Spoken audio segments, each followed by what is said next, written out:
Hey there, hi there, ho there, everybody. Mindfulpig here. It is a Two Tired Dudes podcast. On this episode, we're going to be discussing our favorite consoles. We're going all the way back to Atari up to the current gen. We're also going to be having a few random discussions throughout the night with the basement gaming community, and I hope you guys enjoy the show. Here we go. Oh, hello, Jimmy. Hello, sir. Oh, nice. Okay, your audio's coming through perfect. Nice, nice, nice. How's it Very going, nice. buddy? Oh, they're sleepy too. Hey, hey, Bestie. that's me. How are you? Oh, How are you guys doing tonight? I am recovering from a fever for the past week and a half, for a couple of days. So I oh, apologize if I seem low energied. No I'm doing worries. okay. I'm out of work now. Always a good time when you're out of work, eh? Um, Oh yeah. yeah, you had a heck of a time, eh? Sleepy with your fever? Yeah, I've been kicking my butt for the past couple of days. I started having my fever after a stream actually on Sunday last that night when I went to bed. I was just like, oh my god, I was like having cold sweats. I was like, oh my god, it's gonna be happening. I hate when that happens too, yeah, when it just comes on so randomly like that. Like you feel fine throughout the day and then just boom, it hits you. Drink Yeah, some water. Eat plenty of soup. Yeah. yeah, no, I tried to take Monday off because I'm like, Mom, I really don't feel good. Like I'm gonna freaking pass out. And she's like, well, I don't want to tell the other person to, because I want to, she's like, well, I don't want to tell the other person to come into work because I want to make money. But you can come in and rest in the back and I'll just handle the rest of my mom. So I'm Aw. like doing haircuts. Don't pass out. Don't pass out. Don't pass out. But yeah, no. Yesterday I felt perfectly fine, and then today is just off and on. I actually took a nap earlier after mindful after you did the YouTube stream. I was taking a nap. I was like I woke up. I was like, oh shit, it's almost 3. Well, Okay. you definitely did better than me, because the reason why we're streaming on a Wednesday today is because I fell asleep yesterday and did not wake up. And you know what? You needed that rest. Apparently. You definitely needed that rest. Apparently the CPR training I did was more demanding than I thought. No, I was just tired from inventory week. Though I have to say, I still think it's really weird that my CPR training, like the actual well, in our province, it's called St. John's Ambulance, is the place that does it, but it was right next to a cemetery. Like, what the heck? Oh my goodness. Nothing like, hey, don't worry, if you can't do it, it's close by. Now rendering. It's just, as long as you try, that's all that matters. Actually, that's our teacher kept emphasizing. She's like, it's the worst thing you can do is do nothing. It's like, don't worry, you break some ribs, you break this, it's okay. You're still trying to save a life. It's like, all right. I don't know about that, Chief. Very questionable tactics, but okay. Like I get it, right? They're basically saying, the alternative is death. So if you get a few ribs Yeah. broken, It's okay if you break like 3 ribs and punch her down lungs. It's okay. I'm under alive. at least you're alive. But yeah, so what have you guys been up to the past week? Like gaming and TV shows, all that jazz? I mean, I've been all over the place as far as gaming goes. Obviously, I started Final Fantasy II Pixel Remaster.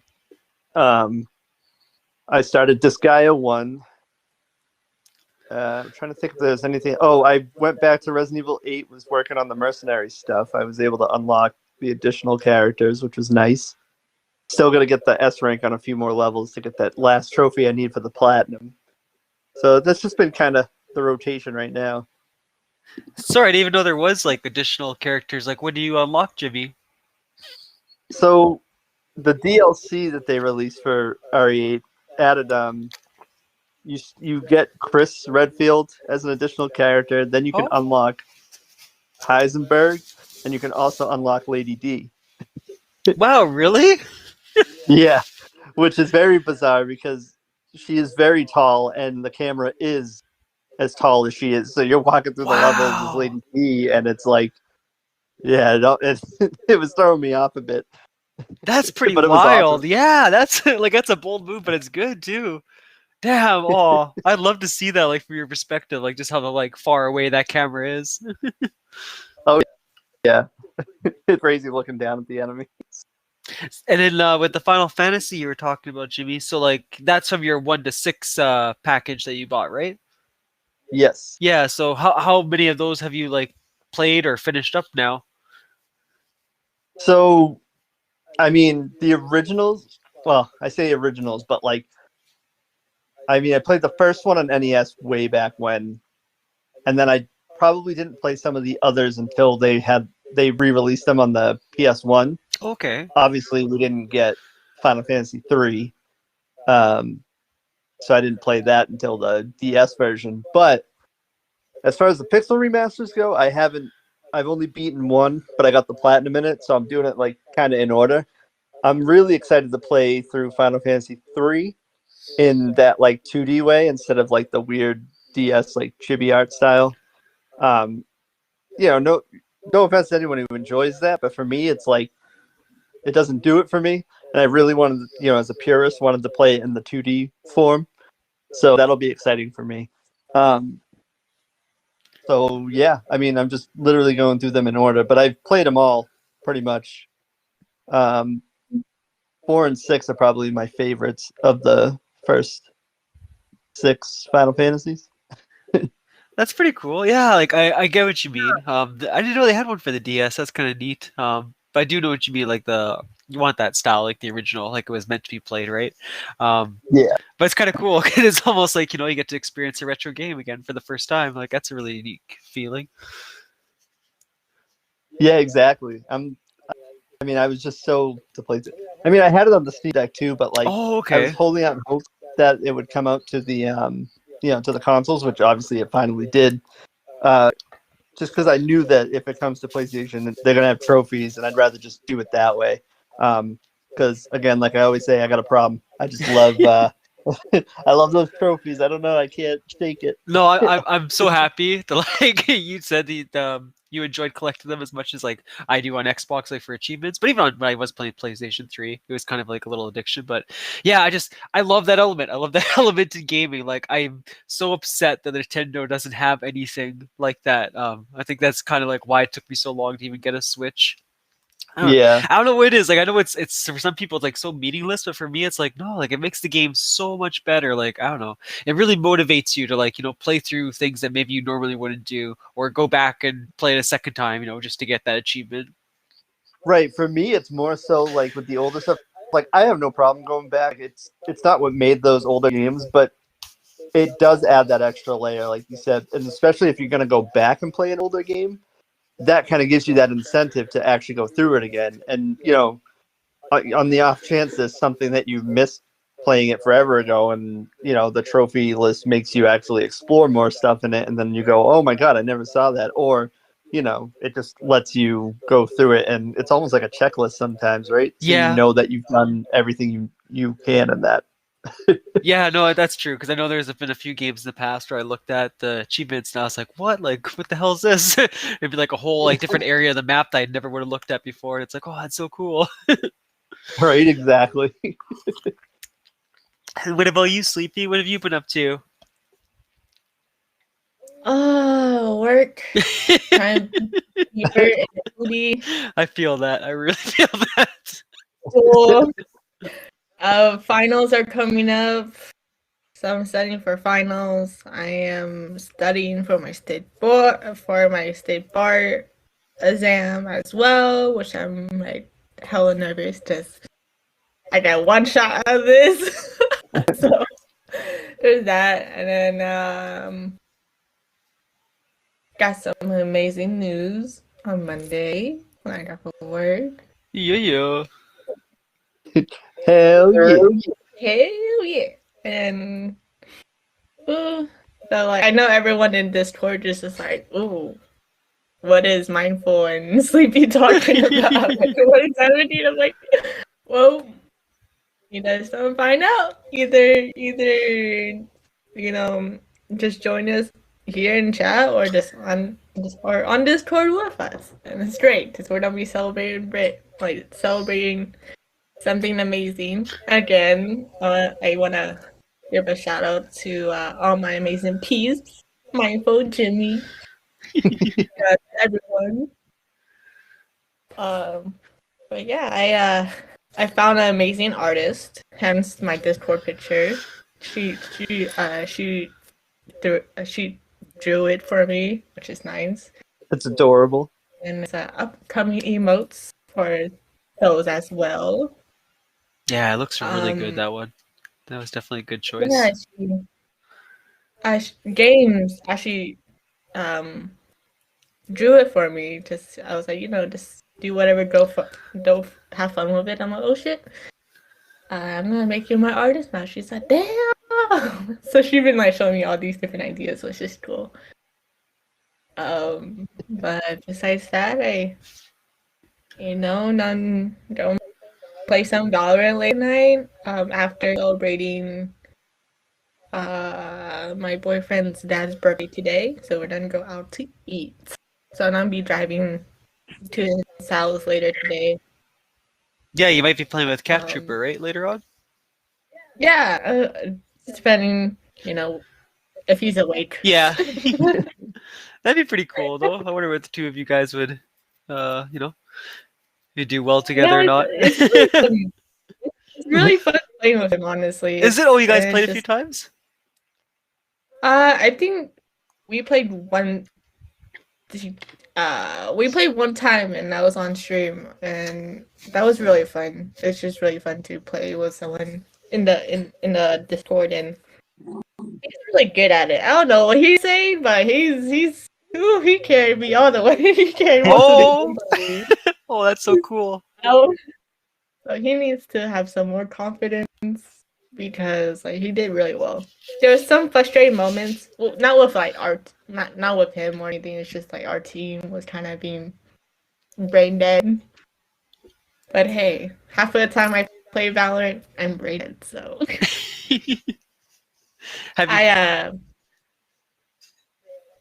when I'm stressed out at work, I tend to play Valorant to get more stressed out, to not remind me of work. Anyways. I was gonna say, recently, did you get to play a little more Valorant and Genshin? A little bit of Valorant Sunday for the stream. After stream, played some Genshin a bit, to finish my dailies or catch up with my dailies. I pulled someone, which is nice. So I got a new person, a character. I don't know what's the terminology for Genshin. It's okay though. It was not the character I was kind of hoping for, but hey, it is what it is. It never is it? So true. Yeah. So that was fun. I was gonna stream last Saturday night, but I got drunk. I got home and took a shower and I was done. Ah, nothing wrong with that. Yeah. You've been a busy person lately. You need a chance to unwind. Yeah, we just went out to eat to celebrate my boyfriend's dad's birthday slightly earlier. And then we had wine, which is a sweet red wine, which is it's okay. I still prefer white wine over red wine. And then I had to help his older brother finish our cocktail or margarita, and I was like, oh my god. And I had an iced tea. So I'm just I went home. I was I'm not drunk. It's fine. I just stream. I'm totally fine. I'm like, you know what? I'm gonna take a shower. So I took a shower, and then after my shower, I was kind of just want to watch anime and go to bed. So that's what I did. I felt bad because I fell asleep with the TV on, watching anime, and my boyfriend stayed up until 4 a.m. watching anime. I left on. He's like, this is a good show. I felt bad because Then this morning he was just so tired. I'm like, why you stay up? He's like, because you left anime on. I'm like, you could turn it off and went to bed. He's like, but no. I'm like, Never. and then it's like, this sounds like issue, not ish me. He said, you're an asshole for that. I'm like, hey, that's why you're dating me for, then coming up 6 years. So, To lose some sleep. Oh, obviously, um, yeah. so I was gonna say, well, okay. So I had a few things. Sorry. One was at the end of the stream, right? We always have our little question part, right? I usually ask one of you guys to come up with something that would be, meaningful to talk about, or just something you're proud of, or whatever the case was. I decided to change it up this time, and I had one for you guys, and I feel like it's a question where someone might want to think a little bit. So I'm gonna tell it to you now, and you don't have to like give your answer until either you're gonna leave the stream, if the stream's going on too long, or at the end of the stream. We usually do our wrap up. Then you can shout out your answer then. But I saw one of those, like, I mean, they pop up pretty often, but recently I came across one of those cheesy videos, where someone has like a life turning moment, and they tell their story, whatever the case is, and then like it's kind of one of those aw moments. So, for example, one of them I see recently was a guy wasn't thinking about like family, right? And all of a sudden his wife got pregnant, and anyway they're about to have their kid, and he was thinking, how my life's going to change now, because before that he was a very successful businessman. Um, you know, CEO of a company, whatever the case is. And anyway, so he was like, you know what? Yeah, I think going forward, I'm going to change my drive, my focus. I'm going to make it more about family. And then like after that, like his wife passed away, giving birth. And we had a kid. So he's like, given that perspective of life, like saying, like time is precious, choices are precious, right? So he's like, if I would have chose family before then, I could have enjoyed a lot more of it, instead of chose career. So anyway, what I'm asking you guys is, doesn't have to be a big moment like that, but has there been something in your life, right, that was life changing, and maybe changed your perspective, your course that you were on?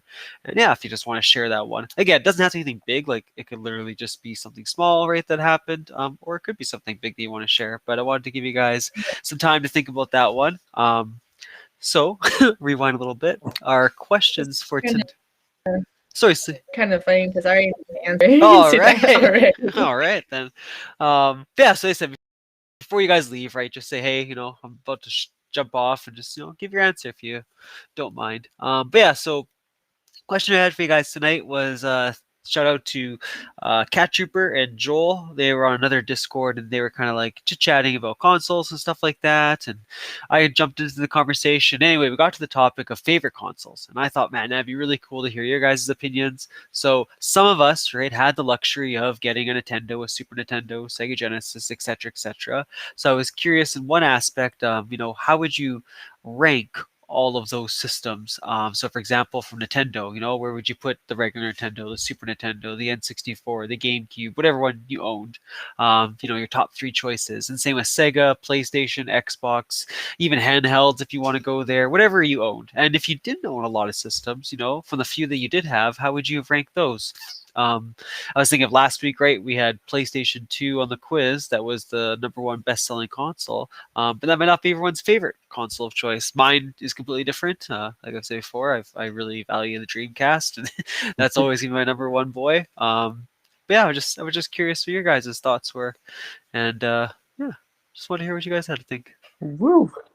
What a good question. Because you're saying like within console families, right? Like so, like under certain parent Yeah. companies, right? So like Yeah. Or I said, like, if you didn't have that luxury, right, of getting every console, then what was your favorite ones that you did own? So it's not really a brag, but I've pretty much had most of the consoles growing up. I've I feel you, I've buddy. played I was a things spoiled from- brat.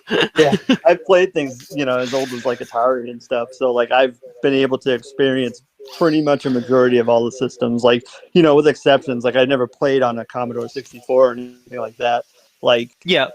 some of that kind of stuff. But I would say, so Nintendo, I really would say the GameCube was probably a big highlight for me as far as like, Yeah. bro, like I like the Switch. Don't get me wrong, But if I'm gonna like do an overall view of when I had the most fun with a Nintendo console, I would say the GameCube era, especially because I had more time too, so I got to play a lot. Sorry, I just got the biggest smile GameCube on my era. face because that's exactly how I feel, Jimmy. I'm so happy you said GameCube. It's still like I still have mine. I haven't plugged it in a long time, but and especially like when things get ported over now to like the Switch and stuff, it's like a little harder to justify plugging it in right now. But if I wanted to, I could and go back. But Melee, Super Smash Bros. Melee was like my jam. I played the hell out of that. I loved it. You had Metroid Prime on there, Yeah, Eternal Darkness. There's just so many good games. I mean, Resident Evil Zero and the remake of One came out on there. Luigi's Mansion. Luigi's Mansion, Super Mario Yeah. Sunshine. I know that's kind of like hit or miss with people, but I like Super Mario Sunshine. Oh, me too. It was definitely a good approach for Mario. I liked it. Oh yeah, it was different, but it was fun. Like while still being Yeah. Mario. So Actually, yeah. Then you got Wind Waker as well, right? Like there. I mean, the GameCube all took right, some Wind different Waker. ideas. I will say I wasn't as big of a fan. I was kind of in that camp of like, first they showed us, what could have been like, that darker style, but then all of a sudden they're like, no, Yeah. we're doing cell shaded, and I didn't really care for that. And then I gave it a chance, and I really didn't like sailing for forever, and like I can't even really, even to this point, like I can't even remember the dungeons that well. I feel like it wasn't as memorable as like, hate to be cliche, but Ocarina of Time will always hold that. Oh yeah, no, for you know. sure. No, I totally. And you know what? You're right. Like it wasn't fair for Nintendo to tease something that wasn't going to be the reality of that project. I think if they were honest from the get go with it, it might have been a different outlook for Wind Waker for a lot of people, right? Because you would have gone Yeah. in there expecting like, okay, I'm getting something different.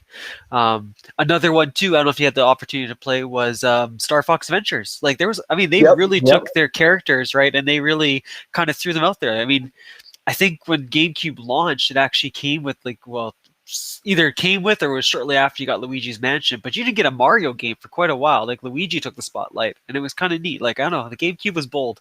Yep. Yep. And I loved it, man. Those wireless, what are the Wavebird controllers or whatever? Oh yeah, Those things were awesome. yeah. Oh, good shout. Yeah, those Until things were until you great. had two of them and your friend messed with you by switching to the same channel, and then Yeah. oh, the worst, but the best at the same time. But yeah, I would say so. GameCube is pretty high up there. Nintendo 64 would probably be, Yep. just closely under that. It'd probably switch daily on which one I liked more because, obviously there was a lot to 64 when that came out as well. And then I gotta say Game Boy Advance. Like as much as I wanted to put Game Boy Yep. Color as the third spot, Game Boy Advance really. I still remember like Golden Sun on there was mind blowing to me to have this like RPG Yes. adventure on the go. Like, So oh, good. so good. Yeah, you know what? No, that's a solid choice.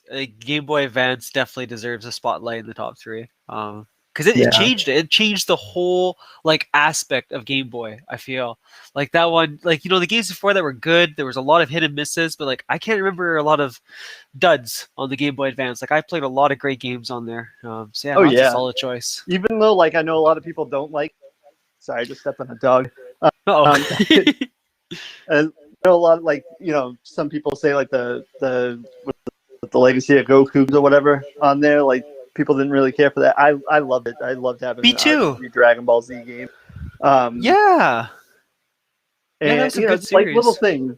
things. I think there was a Tekken game on there, like Tekken Advance or something like that. That was like really cool to see at the time. Like you go back to that, seeing that like 3D looking things on this little handheld was just like my goodness, So it's just Yeah. really cool. It was good graphics for that like system. They Yeah, definitely took advantage of it. Yeah, I'm surprised people didn't like Legacy of Goku. That was such a good series. Wow. yeah, it was a lot of fun.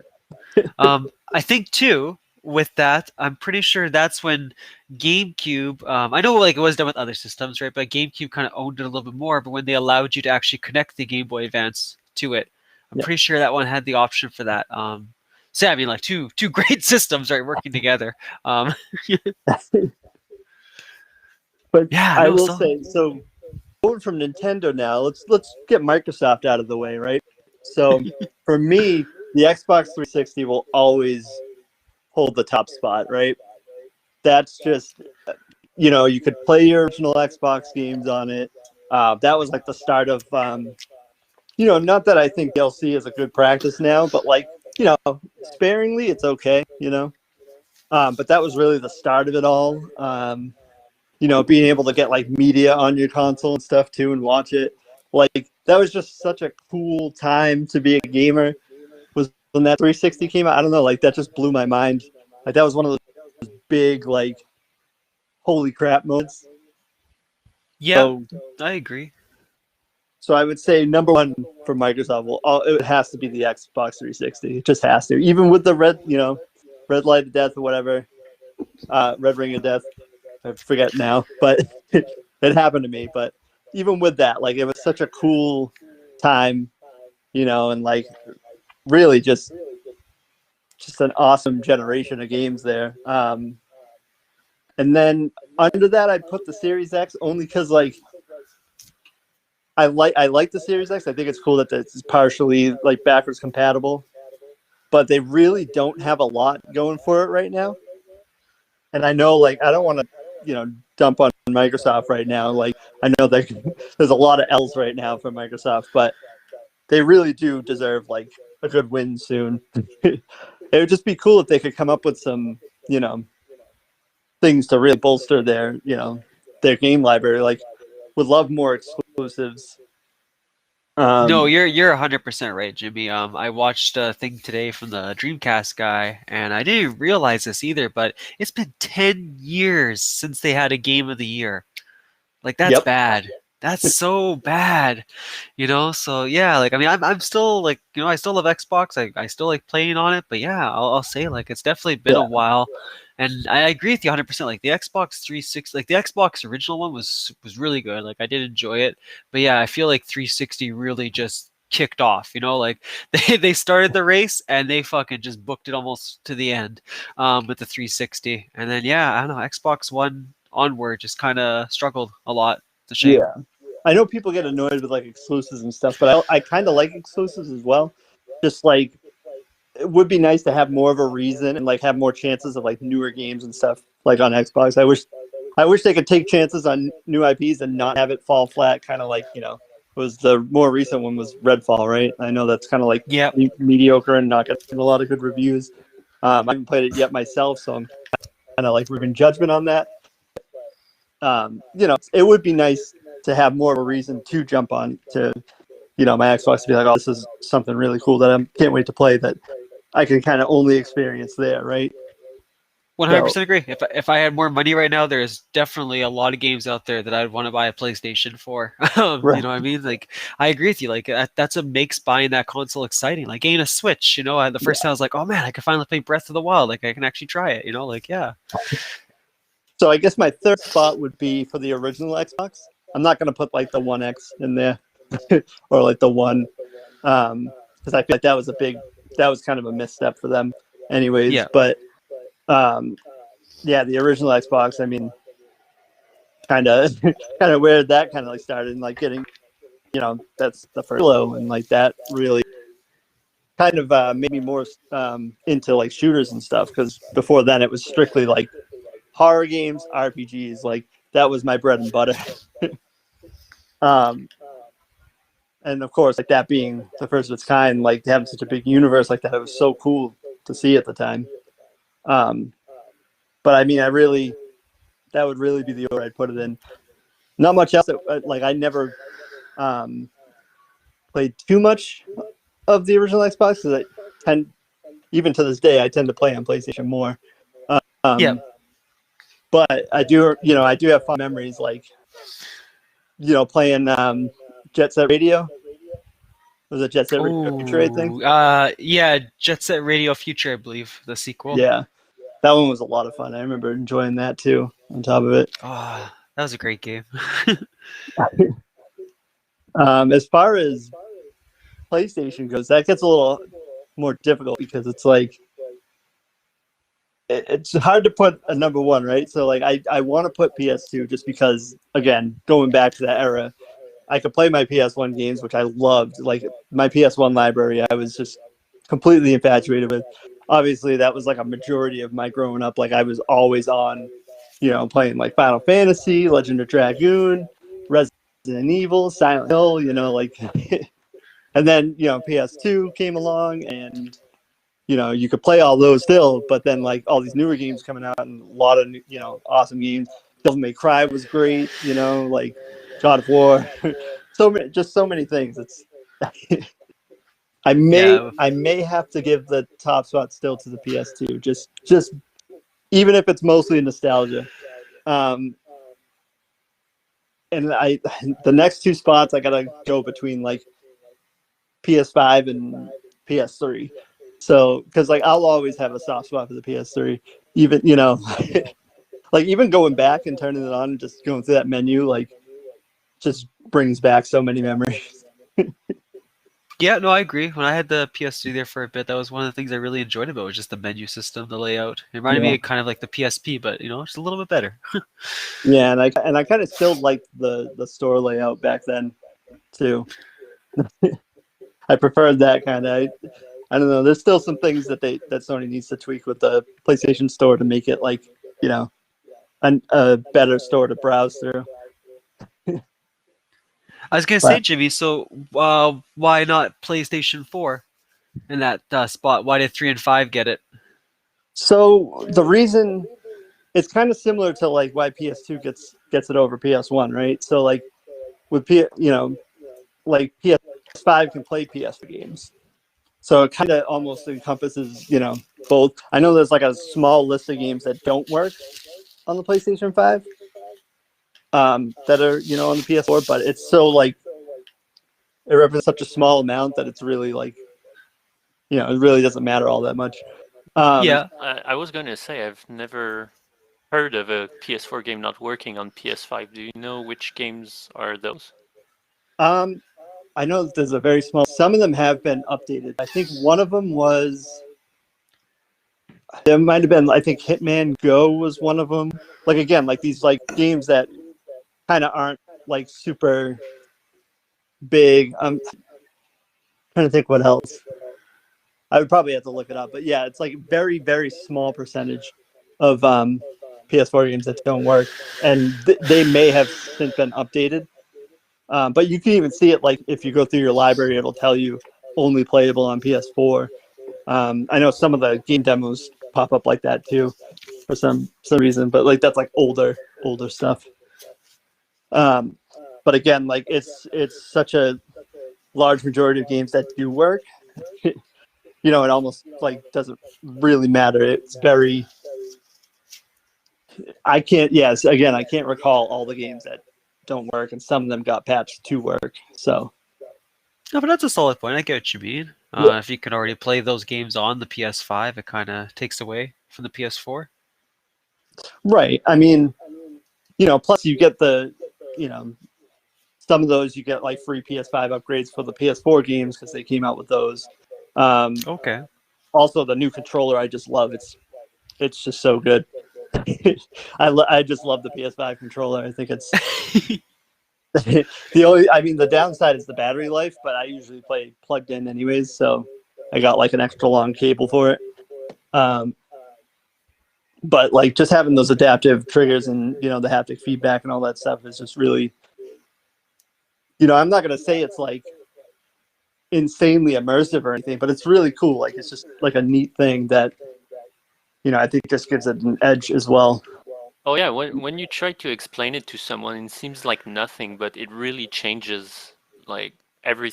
I find it's really game changing. Like there are games that I could only experience that way through the PS5 because of all these features with the controller. I find it's the best controller that they've of any gaming console, really. Right. I think the only like improvement I could think of is honestly like maybe the D-pad is a little iffy, but even that, like it's just a comfortable controller. I know an issue for a lot of people before with like the older controllers is that they were kind of smaller. I feel like this is like just the right amount of like weight, heft, and like size and all that stuff. The triggers and that's especially when you're using like a bow or like games where you shooting or you have to like grab certain things. Like there's a lot of feedback between how much resistance you get from the trigger and then that like little very nuanced vibrations. I mean, there's games with like rain and you can feel like the raindrops. You know what I mean? Like it's just like really cool little nuances to it that just kind of go that little bit extra that lets you get more immersed. You know, it's pretty wild. That's really cool. Yeah, I mean, obviously someone doesn't have a PlayStation, right? That's a really cool feature. I never really thought much about it. Um, that's cool, Jimmy.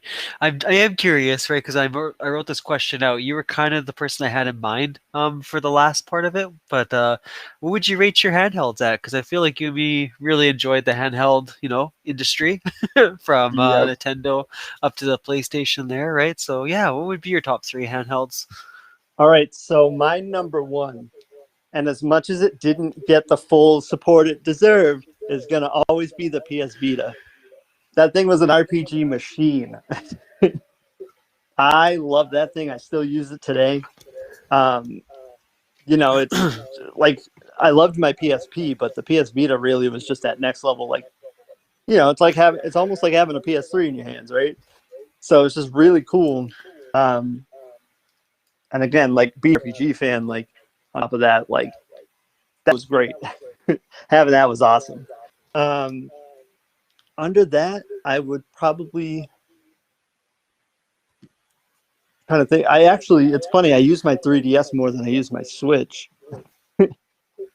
but that also has access to like DS games as well. So, um, yeah, I would probably have to put the 3DS right under that, Nice. and then what would my third one be? That's a tough one. Because again, like I wouldn't put PSP because a lot of that, like not every game, but a lot of that could be played on the Vita as well. Um, Obviously not the physical ones, but uh, Game Boy Advance might be the third. Yeah, Yeah. that's Although a solid choice. I totally blanked because I forgot that I also have a Steam Deck, and that's a pretty good. That's pretty up there. Yeah. I was curious if you were gonna put the Steam Deck because yeah, that's a pretty. I mean, from you and Pizza, it's a damn good system. It sounds like. Yeah, it's pretty awesome. Just like not everything works like right out the gate, but you can like you can finagle some stuff and make it work for you or change around the controls so that like some of the older games work a little better for you, because not everything has controller support. So you have to do a little bit of tweaking with some stuff. But I mean, you have access to such a vast library on there, and obviously they're able to be like, you can do the Windows mode and download stuff and like run emulators and stuff like that, which is, another good option if you want to play some of the older games and you want to play them on the go. Like, Heck why yeah. not get the original Resident Evils on there and have a field day? You know what I mean? It's kind So of that'd be awesome. your third one, or Yeah, I think I'd put that for now. I mean, it could eventually become, if I tinker with it a little more, it may even edge out over all the others. It would be tough to go past the Vita, though. I really do love that thing. yeah, I'm with you. Like I said, the PSP or the PSP Vita, both of them are fantastic systems.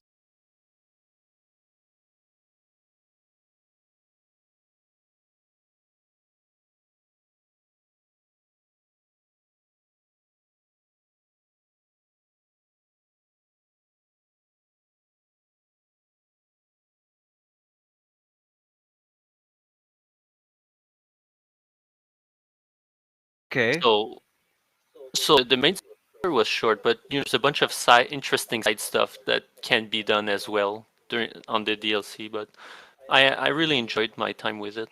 I liked it. Just wish it would have been a bit longer. Yeah, I was gonna say, how many hours did it end up taking you? When you say it was a little bit short, like it was like 10 hours, 15? Yeah, well, I took my Okay, so time, at and it this was part, it looks around like the audio ended 10 up to cutting 15 out. hours. So, Okay, yeah. So and I would say basically, I'm JW usually was slow starting at his these intro things, and or just kind of you know, explaining what he a went bit through below for the average. last So I week. would say He's done some recent people will DLC, and that's kind of the complete it shorter, conversation that you're even hopping into. like Not too much and into this, if just a they few do one seconds, but quest just after want to the other, apologize for if that they just glitch. do the main story, it will be even shorter. So Nice. Yeah. I was curious about that one. You been up to anything else? Any other games? uh not really. um I know my Discord sometimes says I game, but I don't. It's not that I game. It's I live with three people and it's on the same console, so it's just my Discord is connected to my PS5.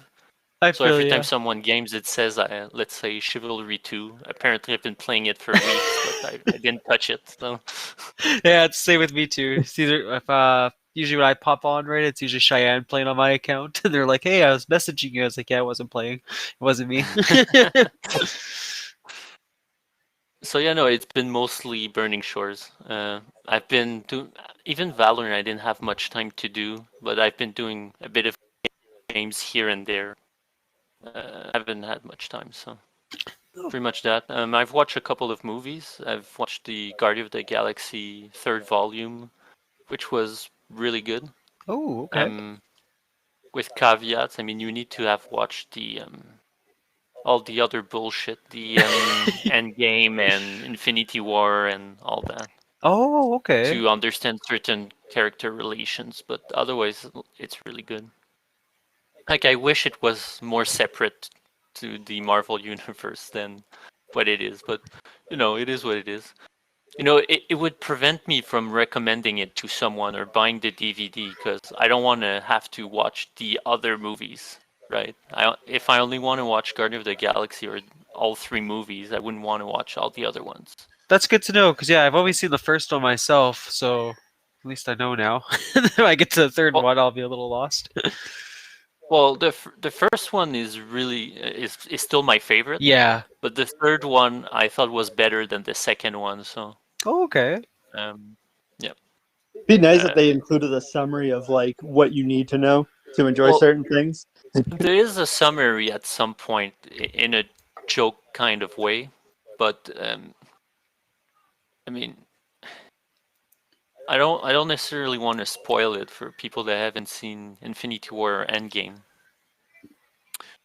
But there's stuff that happens that changes the character relationships between two major characters, and that's the main thing, really. If someone explains it to you real quick, you'll get Right, it right. immediately. And there's, like I said, there's even a throwaway scene at some point that sort of explains the character's frustration. Oh, But okay. I don't. There's still you still see a lot of the side characters that, um, like one of Yandu's lackey that and a dog, a telekinetic dog called Cosmos, which I know through the comics, so I sort of Yeah. get my bearings. Right, But right. for someone that doesn't watch all the Marvels or doesn't read the comics, I think it could be a bit jarring to see those characters. And what was the second movie that you saw? I saw Evil Dead Rise, actually. Oh, jealous. Oh, nice. How was it? It was pretty cool. I liked it. Yeah, no, it's pretty good. That's what I would say. And there's a couple of things here and there, but in general, it's pretty fun. It's more in the same line as the remake that they made a couple of years ago. Yeah, I was gonna say, In, did in the you? sense of it's way more of a straightforward horror movie than, let's say, the original series of movies by Sam Raimi was. The original series of movies by Sam Raimi was a mix of like comedy and horror. Yep. Oh yeah. So if you're expecting, don't expect that. That's basically what I'm saying. But as a horror movie, as far as a horror movie goes, it's pretty good. It's worth it. Yeah, I was gonna say because I really enjoyed the first one, the remake, like you were talking about there. Is it Yeah. pretty on par with that one, like as far as the horror element goes, or do you think this one did Oh, a for little, sure. or did this one Oh, do better? they're both really good. I find. And they're both quite different from each other. That's what I enjoy as well. Because I was sort of scared that they'd be just remaking another same thing in the woods again, Yeah. with all the same beats. But no, they've made quite some difference, enough differences that it's super fun to watch. Ooh, all right. Yeah, I definitely want to see that one. Just I hope you're not gore sensitive. Oh, I 'cause totally am. There's a lot. I totally am. Like during the Okay. first one, I had a lot of moments like, okay, I gotta look away. This is too much right now. But like in general, I really did like enjoy the movie. I thought it was really well done for that approach that they took. Like you said, they definitely took a shot in the dark there, breaking away from the original. But it did really well. I don't know. I really liked it. Yeah. Yeah, I enjoyed it too, and like I'm definitely like a fan of the originals, and I Yeah. even like the show at this point. It sucks that it ended, but Yeah. there's only so much, only so far Bruce Campbell can go at this point. And the show was much more comedic than Oh yeah, I think the movies itself. yeah, fair enough. They definitely leaned heavier on the comedy. I mean, there was just as much gore too, though. But like, Yeah. yeah, they definitely leaned more on him being even more of an asshole, and like, I loved it though. I can never get enough of Bruce Campbell. Like, it doesn't even have to be Evil Dead. Like, So I'll just true. watch him in everything. Same. Yeah, he's so good. Like, 100% man crush. Don't even care. Bruce Campbell. Oh, I get it. Oh man. He is awesome. Yeah. Sorry, Sleepy, we didn't get to hear yours. Just going back to the console question there, if you're still on. Just curious what your thoughts were for your top consoles or top three in general. You guys kind of said everything. To be honest, it's like I would say my first would like actual game console would be the GameCube. Because having two brothers, they're gamers, so I'm just like, ooh, being the youngest in my family, and I was like, oh, what are my brothers playing? Yeah, it was a good system to start off my with. first would be the GameCube. Yeah, it was definitely, well, actually it was more than anything, because I started playing Maple Story, and then the GameCube was Sonic, and then probably handheld probably be Nintendo. I have my very first Nintendo, like DS. That was fun. I played a lot of Pokemon and some other girly games. I was forced to. It was not my choice. I was forced to. And then probably the PSP. Like, yeah. That's basically all for me.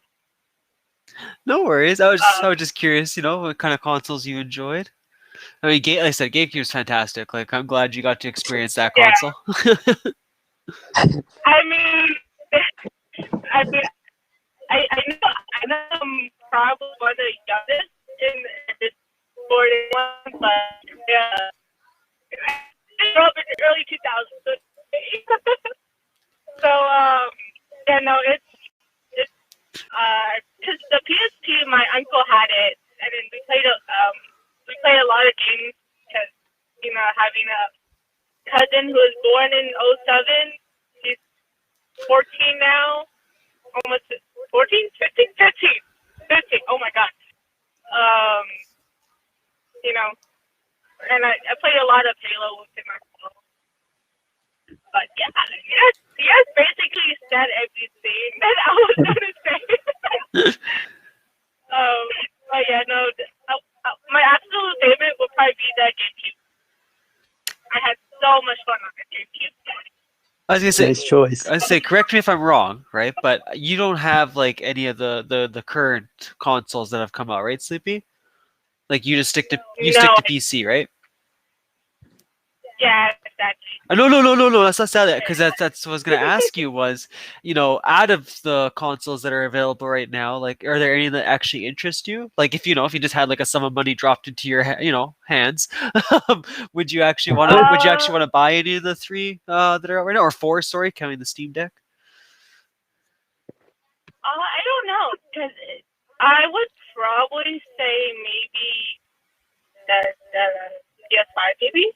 All right, yeah. Because that'd be fun. The only problem is, like, I don't really have a TV in my room, in the living room. Like, my house literally has thin walls, so if I start playing it at night, my mom would be absolute go Asian mode and, kick my ass.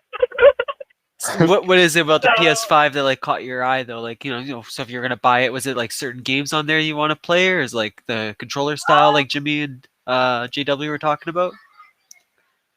Definitely the controller style. Yeah. Okay. Yeah, definitely the controller style. Because I play like the old like Xbox 360 with my older cousin. Because he's a huge Xbox person. Definitely plays some like old school Halo and stuff like that on it. Definitely played like some basketball games as well. But yeah, that's all much. I don't know. What is the type right now again? I don't know what it says. No, it's just Like, yeah. No, that's cool. I was curious. Yeah. Because I know we always like yap about games, so we never get to hear like what consoles interest you. No, definitely. If I had the money, if I could find a GameCube one day, and oh my god, it would be literally my challenge. There'll be I don't sleepy think special anyone streams, knows. just GameCube. Right. Oh, just Sonic with the little babies. And oh my god, The little chows. that would be nice. Yeah, that'd be so nostalgic for everyone who grew up, like early 2000s or even before that. That'd be so represent. But definitely for PC, if I want like nostalgia feeling, probably Mindfulpig. I'll have, Or make. But yeah, that's some nostalgic memories, good memories of it. I was gonna say next time I get on Sonic Adventure, I'll have to see if you can name the chows, and I'll have to find one for you, Sleepy, and name it because I love Sonic Adventure. I love doing the chow That just races. reminded me. I didn't even talk about Sega. Yeah. Sorry, Jimmy. Yeah, go ahead, buddy. What was some of your Sega choices? Oh, no, just in general, but the Sega Genesis for sure would be number one for me because I grew up heavily on that too. Yeah. Mortal Kombat 1, baby. And then probably the Dreamcast after that. That system was definitely ahead of its time. And I mean, I guess I never owned a Saturn, so I can't really speak on that, but I did have a Game Gear. The little handheld. So I'd have to like put that up there, I guess. It's so That's the third one. It's so bizarre, eh? Because like you're absolutely correct. Like the Dreamcast was fantastic. The Game Gear was really good too. Like I mean, you had color and everything. I know the battery life sucked balls, but like in general, like Yeah, it was like 8 batteries. yeah, but it was fun. Like it was so much fun. They had good games on there too. It's another one I'm surprised didn't make it. Mm. How about you, JW? What's some of your consoles? So, like we were saying, if you had the opportunity to get multiple generations of consoles, like how would you rate your Nintendo, Sega, PlayStation, etc.? Or if you only got like a few of them throughout your lifetime, like what would you rate your top 3 systems as? Well, my top one, I would say it's PS5, and that encompasses like Jimmy, the PS4 as well would be my top one. I've had like great games on those. I've had great games as well on the Xbox 360, but it was a shit console. I kept overheating and having the Ring of Death. So to a point where all the graphic cards and all that melted together inside the machine. Wow. And I didn't play like 24 hours a day, so it's just that it was shit. And Microsoft customer service really didn't help. So Oh, that sucks. Yeah, sorry to hear that, buddy. That's terrible. so yeah, that's why after that I changed to PS4 when it came out. Yeah. And since then I've never went back to Xbox because it's just I've had only good times with the console. And so yeah, Xbox 360 was shit even though I had great games. I before that I had the Wii, which had like singular games that were could only be experienced with the Wii, so that was nice. Even though in terms of performance, it wasn't as good as PS3, let's say. I didn't have a PS3. My brother had one, so I played it a bit, but not that much. Before that, I had my brother had the PlayStation 2, which I could play on, which had just bunch of great series that started there, like Jimmy mentioned, Devil May Cry, and a bunch of others. And Yeah, buddy. Grand Theft Auto. Yeah. well, a lot of people are a fan of Grand Theft Auto, but I don't know. I never had fun with it alone. Like with friends, it was a blast, but Yep. alone, it wasn't my kind of thing for some reason. No, you definitely need friends around, yeah, to make it funny and more entertaining. Yeah. So I've never beaten a Grand Theft Auto game to this day. Same here. Well, it's always been so for me. The Grand Theft Auto games, especially because I didn't really play the ones on PS1, and those are like top down, way different. But Grand Theft Auto 3, Vice City, like for me that was just like cheat code simulator, right? Like you would literally just pop it in, and then just do the cheat codes and just run around and cause like mayhem. It was never like one of my favorite games. It was just fun to like the cheat codes and just cause mayhem for like an hour. That's all it's ever been for me. And so before that, I had the Nintendo 64, which had one of my favorite, a bunch of really good games, right? Even though the control is a bit,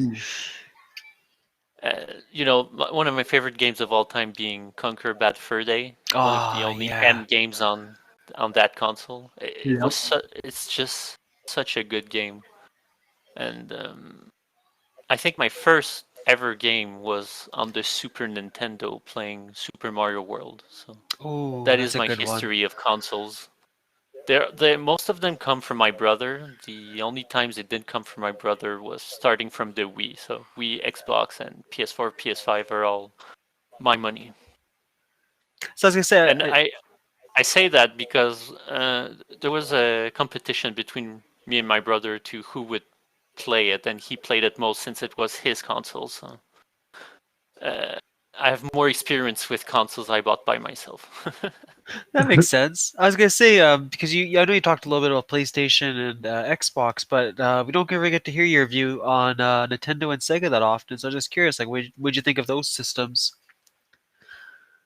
Well, like currently the Switch, and then obviously Sega's last one was the Dreamcast. I don't know if you got to play that one or even the ones before it. No, I didn't play that one. I only played the Sega Genesis and Sonic specifically on it. I don't think I've ever played anything else. Wow, okay.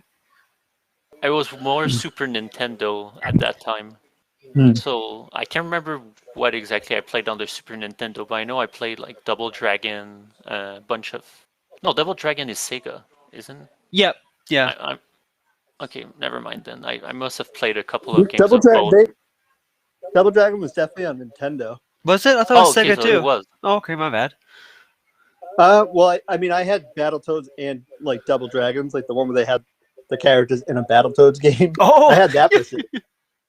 That's cool. There may have been a Sega version of a Double Dragon.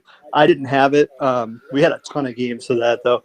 But I do know that I'm pretty sure Double Dragon.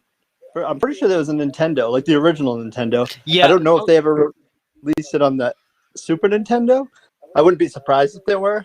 I didn't have a Super Nintendo growing up. I just had a friend who had one, so I didn't play it as much as the Sega. Same here. Like I had a cousin that had the Super Nintendo. That's my only experience of it. It was an awesome system. Don't get me wrong. I just it was asking for too much that year for my mom. So Yeah, And- Super Mario World was awesome. Oh yeah, it was my favorite of the Marios. Mm. You don't get to hear my views much because what is there to say about Nintendo? Really, they all have the same games every generation, so it's Right. not like there's much to say. Zelda is great. Mario is great. I have to say, I'm not a fan of Breath of the Wild. I didn't. For me, it was like a 7 out of 10 game. It's good, but wasn't Oh, I'm not great the or only one. anything. Yes. No. what was it Thank that they missed on for Breath of the Wild for you? Like, what do you wish they would have had? Well, I wish they would have kept it to the older. I guess I'm just old, but I guess I preferred the previous recipe of doing it with the temples and all that. This Yeah, felt more like they themed tried dungeons, right? to. It tried to it seems to me like they tried to modernize it and be more open world like all the other games and sort of took away that uniqueness. That's one thing. Yeah. The other problem is that not every section of the map is as fun. Like there are specific sections that are, when it's good, it's really good, but there's a lot of boring and down times I find with it. Mhm. So there's not enough really good moments for me. Like there's specifically, I think the Gerudo Desert stands out being really good, but Yeah. and the Ganon Castle. But in general, otherwise, it wasn't great. I didn't like the durability weapon. I don't. It's just a bunch I didn't like. Oh, the weapon system was awful. Yeah. And then when you get the Master Sword, it doesn't even matter because that's like on a cooldown. So like Yeah. you can use it to a point and then on for like 15 minutes. And that's not fun. That doesn't make a good Zelda. When you get the Master Sword, and granted, by the time you're able to get the Master Sword, you've already put plenty of time into this game. And you've had to suffer through the weapon breaking system, which was really frustrating because it meant you didn't want to use your stronger weapons. You had to whip through all your, crappy stuff and then save the better stuff for like, the big battles. And it wasn't like a fun way to like manage your weapon inventory, I guess. But you're also right. There's a lot of like blandness to just, you have this big open world, but there's so much of like nothing in a lot of areas that are like fun. Yeah, I don't get why people don't talk about this, where people say, oh, it's the best open world because you have stuff at every corner. Yeah, you have the same stuff at every corner. You have, the tower. It's still like any other open world. There are towers, there are Yeah. a bunch of shrines, repetitive shrines. There's Right. this giant, you're like, oh, the first time you beat, I think that's the problem, the repetition actually. Once I ended up in a giant labyrinth by accident, and it took me like hours to get out, or it took me a while, and I thought that was cool. Then I realized there are three more like this, and then it sort of took away the coolness of that moment. It was more like, oh, there's more to it. Then I'm not interested.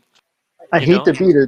I hate to beat a dead horse, but like, you know, Ocarina of Time always gets brought up as like being one of the best Zeldas of all time, which I can agree to a point. Like, obviously, it's not a perfect game, but it's amazing. I loved it. I have Yeah. fond memories of it. But when you think about that game compared to Breath of the Wild, there's so many memorable moments and locations and dungeons and puzzles in Ocarina of Time that you just don't have in Breath of the Wild. And it's like whole middle section is basically just like it just feels hollow and empty. Yeah. By the time you get to the final boss fight and stuff, it just feels kind of almost meaningless because like you really didn't have a driving force to get you there. That's how I felt anyways. It felt Yeah, a little same. empty and like almost like obligated to have him be there as a fight. You know what I mean? It was a Yeah. cool fight. It wasn't like but it again, I agree with you. 7 out of 10 for sure. So I have a question for you guys, right? For Zelda, right? What was like the best Zelda game that you guys played? Well, It's hard to say because it depends because they changed style, right? It used to Yep. be top down and um, slashing, and so in that style, I would say A Link to the Past would be my favorite. Hmm. And in Okay. when it became, sorry, Hold on. Trying to think. Which game was more like memorable for you guys? yeah, Like well, which one? A Link to the Past was Sorry. quite memorable in terms of the 2D Yep. aspect when it was 2D. When it became 3D, I would, for me, Ocarina of Time and Twilight Princess are both on the same pedestal for me. They're quite similar to each other, and I love them both. So Yep. Yeah, I really like Twilight Princess a lot. Like I never played it myself, but when my brothers would play it or my second brother would play it, I was very interested because I just love the whole concept about it. So yeah, well, it was really the ambience and visual of Twilight Princess are really cool. You know, everybody is thinking like, oh, Twilight Princess is like the dark chapter in the Zelda series or whatever, and it's not that dark when you think about it. And there's more Right. comedy than any other Zelda games, I think.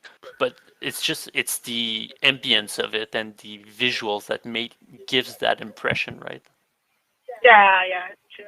And you get those themed dungeons, which is like what makes a Zelda to me so like memorable themed dungeons and like good puzzles and just that like concise adventure. Like it doesn't need to go full open world. It doesn't need to be a hallway either. It's that like perfect balance in between where you can like figure things out and go to different locations and figure it out. But like you have a path that doesn't take 10 years to get to. Yeah, now you And have 500 Korok seeds where you put a rock in a hole and there you yeah, go. it's just repetitive. And I guess that's just like a point to like games nowadays. Like I'm so sick of like big open world like games, coming out where you have the same kind of, quest 900 times, you know. I'd rather have something that's a little more concise and, more to the point so that you don't lose track of the main story. You can put meaningful side stuff in there, but don't detract from the main story to the point where like I have no idea what's going on anymore because Yeah. I've been, giving, carrots to a horse for 900 hours. Like, I don't want to do this anymore. I don't want to keep fetching carrots. And then, it's like, I don't know. It's just my personal gripe. Maybe just because I'm getting older and I have less time. But, like having one of those every once in a while is nice. And I think, like, Elden Ring did it so well, giving you that, like, there's a lot to it. But every time you explore in that game, it's rewarded. Whereas, like, Breath of the Wild did not feel like it was always rewarded to explore. um, Yeah. on Breath the of the side Wild note, kind of makes though, me like frustrated. oh, what were you gonna say? Breath of the Wild kind of like made me really frustrated with it. I don't Yeah, know if that's only, but it was really frustrating because I'm like, where the hell do I supposed to go? And like, there's no help at all. And it's like, well, I went here, and then like you go and check the map, but where am I? I was gonna add to the 2D Zelda format along with the Link to the Past. I really liked Oracle of Ages and Oracle of Seasons. I thought those were great on the Game Boy Color. I don't know if anyone played them. I didn't. I wasn't much of a handheld, so Yeah, I've only played. I can't remember which one, but on the Game Boy Advance SP, I've played one or two, so I don't remember. Yeah, I I missed out completely on that forgot one. about the Game Boy. Yeah, those were awesome ones. I love those. They like, and you could like link them together. So you beat one, you get a code, and you go into the other. And then if you beat it with that code, you end up fighting Ganon at the end. Because each one had its own like main bad guy. But then you could go through with like the code, and like it gave you some other stuff too. I forget. But you could go back and forth between them, and then fight Ganon on your run through the other game. It was just really cool. I don't know. It was utilized well. Yeah, I remember my yeah, friends no, were I playing used. that game, and it was really cool to watch them play it. Like I wanted to buy it. I don't know.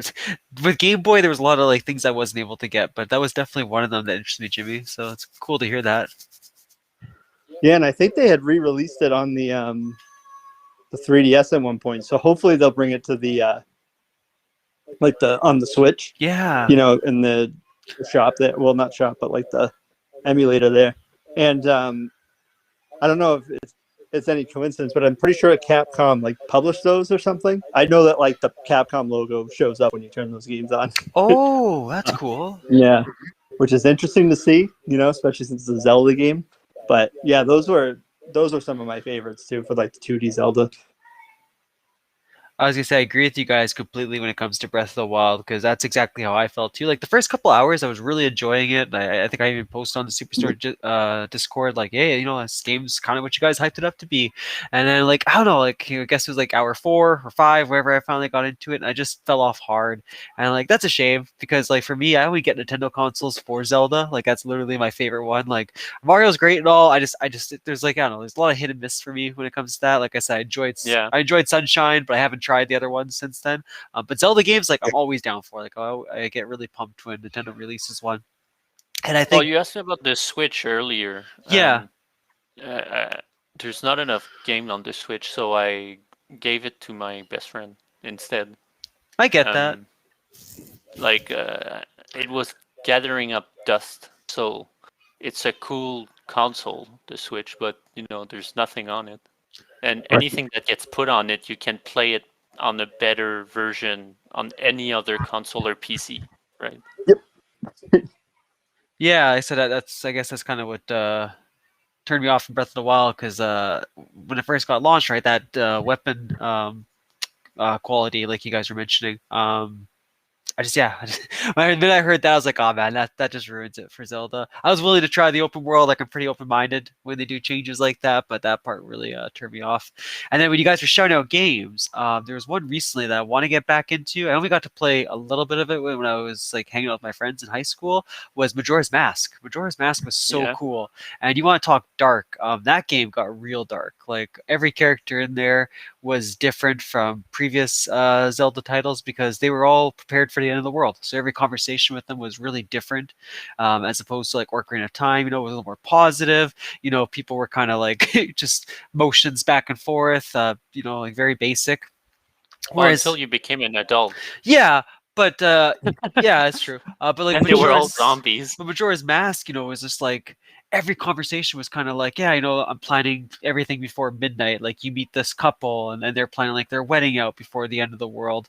If you never played before, basically the moon's gonna crash into the Earth, and you have 3 days to you know, save the world.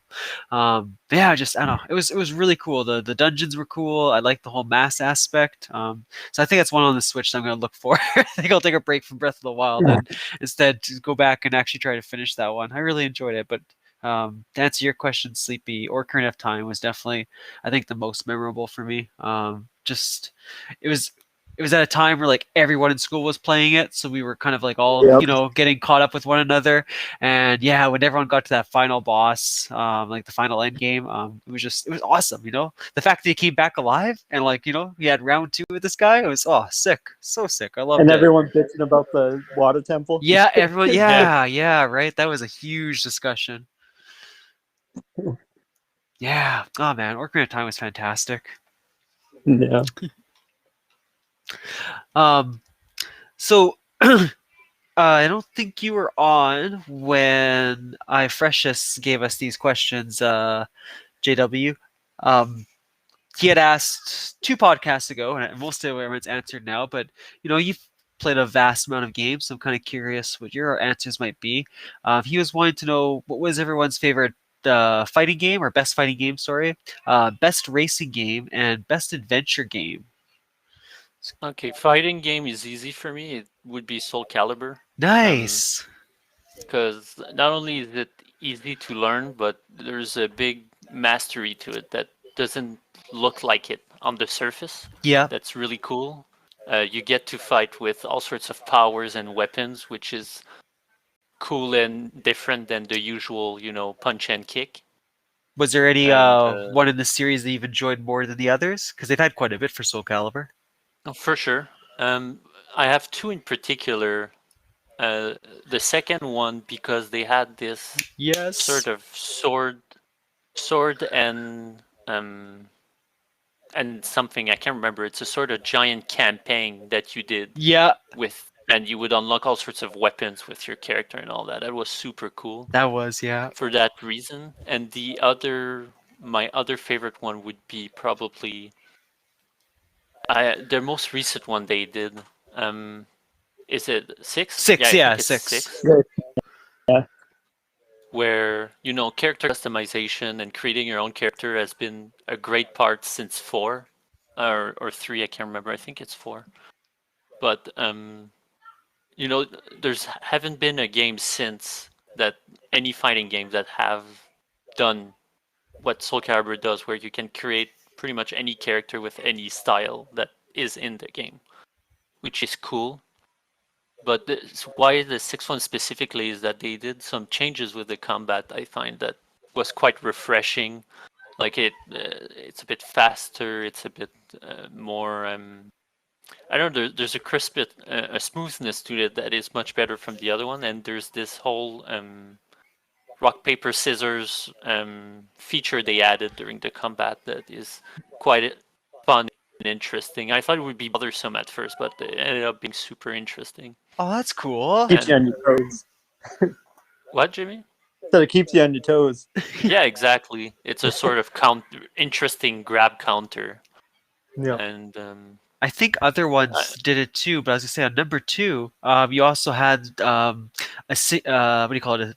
A special character that was released on each console. I think the other ones might have done it too. Maybe 3 did it as well. But I remember number 2 having yeah, like Link, right? Spawn, the dude from Tekken. yeah, yeah. No, every Soul Calibur since 2, I think, have been putting special characters, and I actually hate 4 because of that.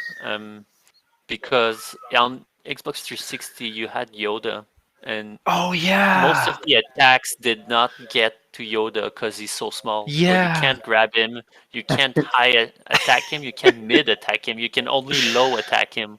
While Yoda, can do all the other attack possible and jump around and all that. So I hated 4 just for that specific character, how it was handled and all that. That's so true. Yeah, I remember my friends and me would always be like, "Hey, no one's allowed to use Yoda because it was just so cheap. It was so cheap. Oh yeah, no, it was it was stupidly cheap. It was like what was that guy in GoldenEye, Odd Job, where he was like super Odd Job. yeah. I knew you were gonna say that. It was I like knew it. reliving that all over again. Yeah, Oh yeah. my god. So that would be my best fighting game. Oh, that's a good choice. Best Yeah. racing game. It's hard to say because I used to play racing games, but I mean it's been forever since I played one. I'm not much of a Well, we were talking about this, but race we were even racer. including like Mario Kart, like like some of the not just like focused like on NASCAR and things like that, right? But like really branching out with racing games like Crash Team Racing. Oh, sure. Even Mario, like the problem with Mario is that the items are predictable that you'll get, Yeah. and even if you're first, you'll get fucked over by your Lucio at So some point, true. for sure. There's like a 99% sure that it will happen every game. So it like discourages you to be first. Like so I don't know. There are games like this, like Mario Kart and others from Nintendo that when I was younger, I would love to play it. That today I can't seem to get into it. Smash is a bit like this, where Yeah. as a kid I played a lot of it, loved it, and today I can't get into them anymore. I'm bored with them for some reason. Yeah. So racing game, I don't know. I guess the last one I can remember is one of the Need for Speeds. That was probably my last racing games that I enjoyed. Oh Can't yeah. remember which one, but No. Need for Speed used to be fun. Yeah. No, Need for Speed used to be really good. And I got a- adventure sorry. game. I'm sorry, what were you going to say, Jimmy? No, I randomly had a question I'll ask after. It's gonna be totally switching topics. Oh, okay. Oh yeah. Sorry. No, that's I okay. was verbal diarrhea right there. Adventure game is hard because there's so many of them. I've played a lot of the Tomb Raiders. Let's say. So true. This is where everyone kind of got stumped on. Like that's a big question. Yeah, because there's so much that encompasses, right? Yep. Like I could name so many games. If you want, go ahead, because I think most of us gave like 2 or 3, because it was a big topic. Like it's hard to narrow that one down. So what would you consider an adventure game, actually? We were being pretty open minded. Like some people even shout out things that were borderline RPG and stuff like that, but we still counted them because there was that adventure aspect to it. Right. We even had some platformers, right? That like yeah, sure, it still counts as Yeah. yeah. I guess as long as you're like basically a hero going on an adventure, like that's all you Yeah, really. that's kind of how we viewed it. Yeah. Well, I guess in that sense, the Final Fantasies, I mean, any of them is is really good. A Fair lot enough. of them. I think starting. I don't know if it's 10 or 11. I dropped off, but I used to play them a lot, like every one of them. And like I mentioned, Tomb Raider, I used to play all of them as well. Did you like the newer Tomb Raiders? Yes and no. I mean, gameplay-wise, it was good, fine. It did what it intended to do in the right way. I wouldn't say it's great, but they were good in that sense. I didn't like the character in the newer ones Oh, because okay. she's so whiny, constantly whining and blaming herself and Right. all that. Laura used to be this Confident. action hero sidekick, not sidekick. I mean, kick-ass action hero, Right. right? So the comedy, the one-liners, the feistiness of her is all gone in the newer ones. And yeah, and you could in the older ones you could do all sorts of acrobatics that in today's standards would probably be boring and And you can horrible. lock But the butler in the freezer. you, You know. but it was so cool to do the acrobatics while shooting and Yep. going around finding the little treasures here and there. And everyone talking about the infamous like nude code that didn't exist. Yeah. Oh my god. Yeah, I kept hearing about this, but I didn't know where it comes from. Like I never saw this. Elementary school kids. Yeah, You know? it had to be that. Like, hey, my uncle was working for the company, and Yep.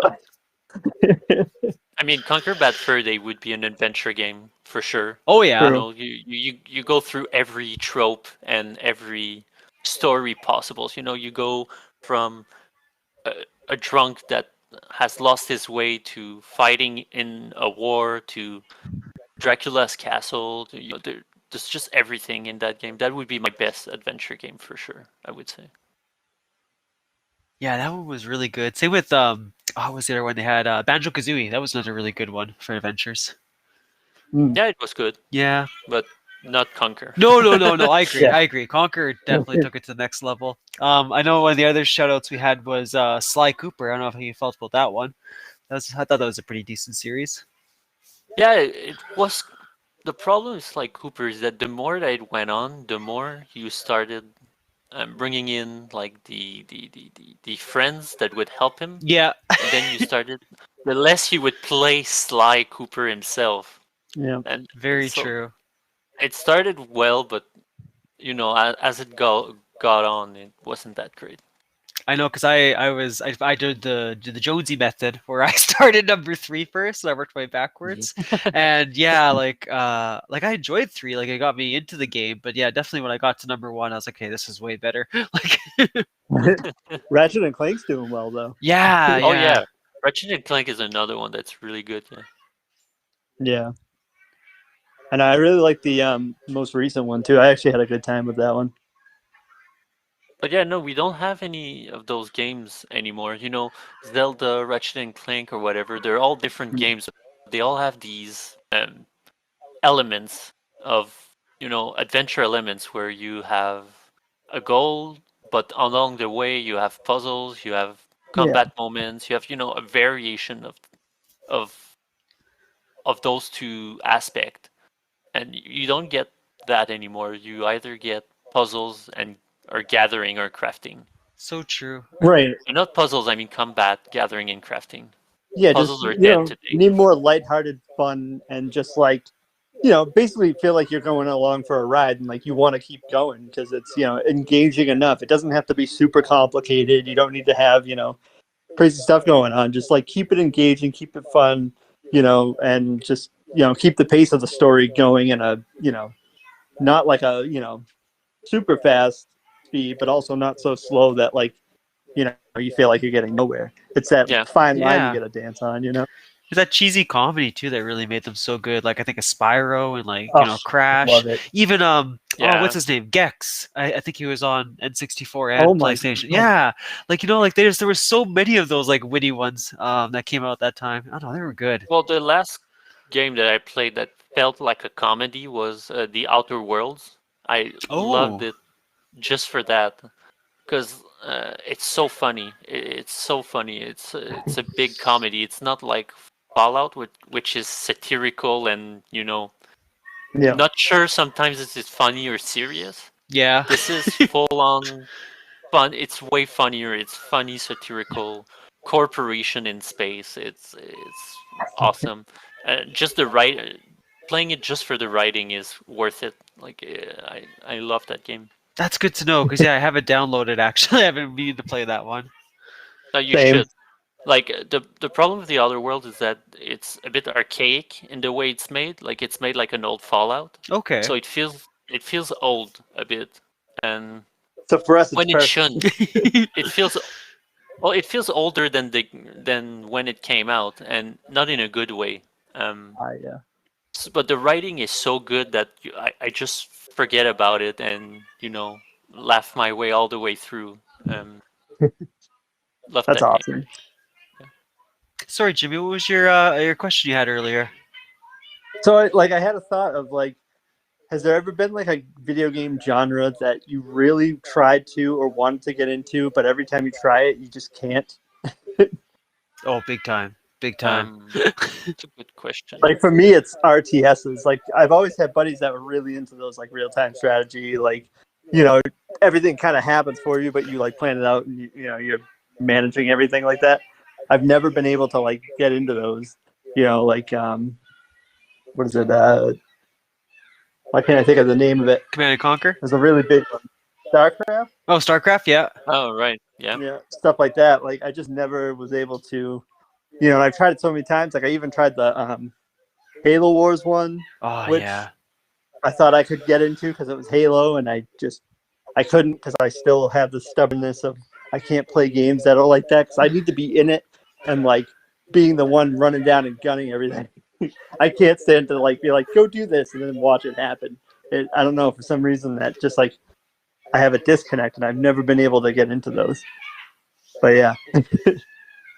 For me, it's MMOs in general, Mhm. where every time people talk about it, it seems like the second coming of Christ of Right. how much time they spend on it, how good it is, and every time I start it for a couple of hours and then never go back to it, there's too much grind and too much bullshit. Because That's they my always say, "Oh yeah, but the end game is good." I'm here for the journey, not the end game. Like, right, exactly. And why is it that like the HUD is always such a mess? It's never like this clean, like I'm not Yeah. immersed. I have all this wall of text in front of me and like all kinds of stuff on the screen.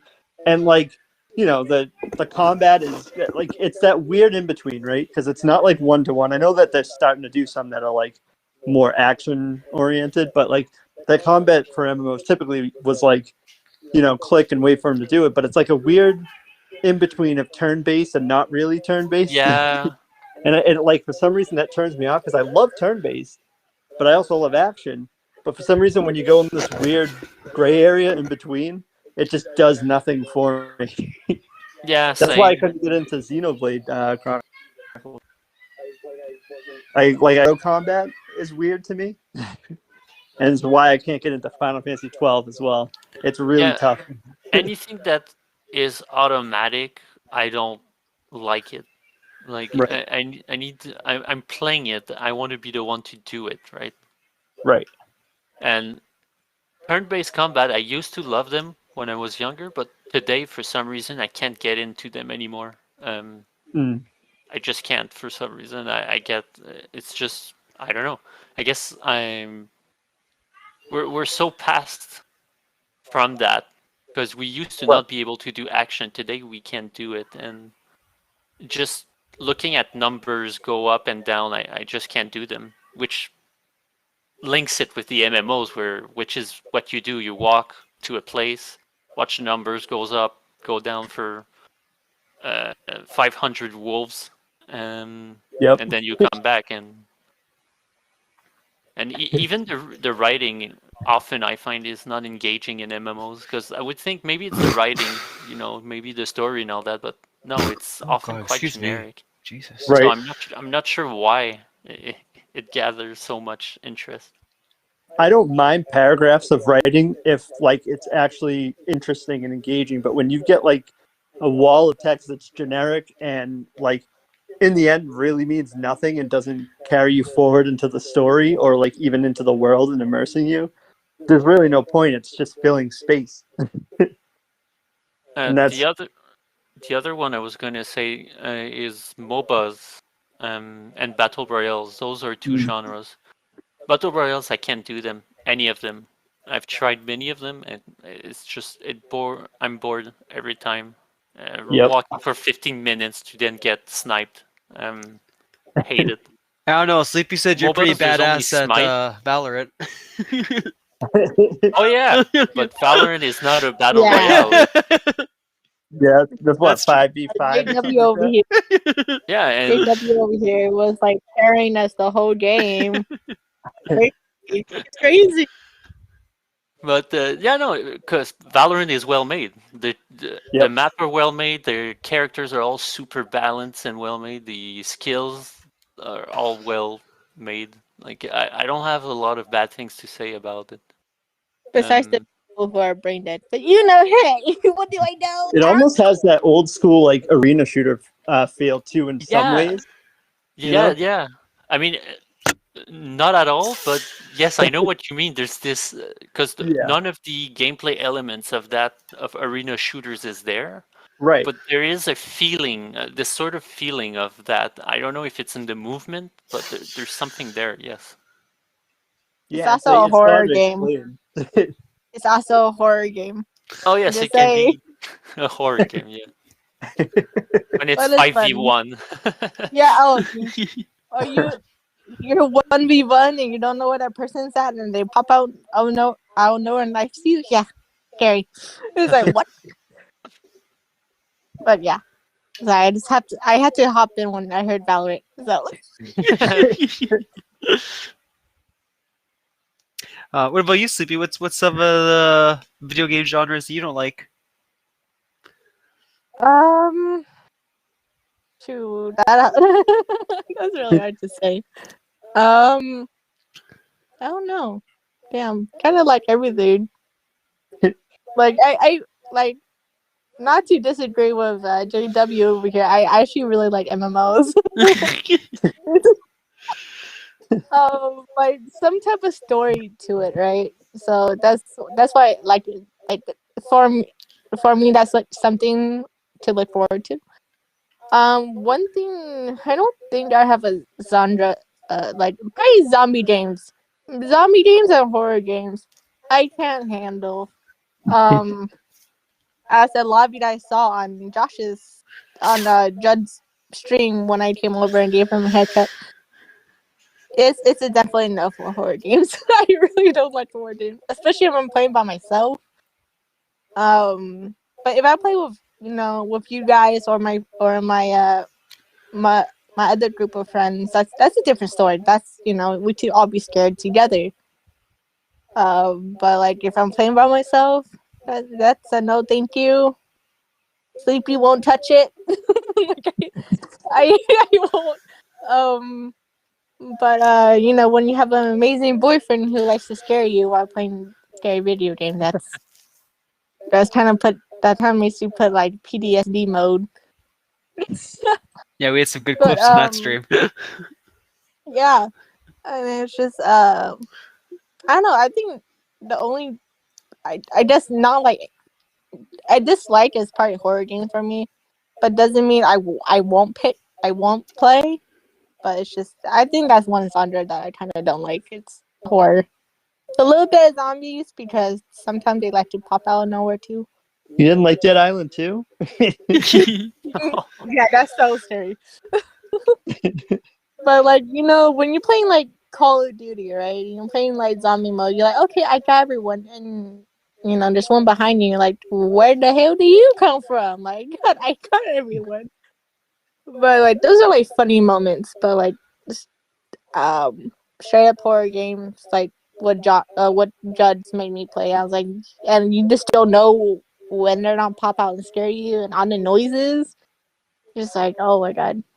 But yeah, I think horror games is probably horror games and horror movies is a genre I would not touch. If I'm playing by myself, if I'm playing with you guys, might as well. I'm not the only one getting scared, but stuff like that I would not. I'm such a baby when it comes to horror games. No, Yeah, I feel you. I'm the same way. Even But that's Dead why we by, love watching you play. Yeah. yeah, even Dead by Daylight scares the living shit out of me. I'm like, dude, I don't know where he's at, and then when your heart start beating because he's near, I'm like, where is he? But I don't know. Especially Dead by Daylight, killers they just sense out newbies, and they aim for me. They have like a newbie radar, and it's like, oh, they're new, and I go them for. I'm gonna, eliminate them first. But my oh so wonderful boyfriend would tell you how much I actually like yelled from being scared. But yeah, that's my input. For me, it's straight up stealth and platform games. I hate them so goddamn much. Like I love them. I love playing platform games. Like we're talking like Banjo Kazooie and Mario and all that. But I can't do it. I suck at jumping and hitting a platform. I don't know what it is. I'm surprised I can even play Fall Guys half the time. But yeah, like fuck, it's so annoying. I hate that so much in platformers. And Don't play Devil May Cry then, because there are platforming moments, but the jump is horrendous. It's just yeah. this straight, like if you were metal heavy, falling immediately after the jump. Yep. Like there is so many games I can't finish because it's like this one single like Destiny 2, the fucking moon level. There's this one little area you go into and you have to jump up to like this next platform and I can't do it. Like I literally played 30 minutes on stream me just doing the same jump like for 30 minutes and I couldn't fucking get up there. I was like, to hell with this game. And then you've seen Jimmy. That's amazing. Anything with stealth, I'm the shit in. Like oh my god. Hey, I'm not great at stealth either, but you know what it is? I like stealth as an option.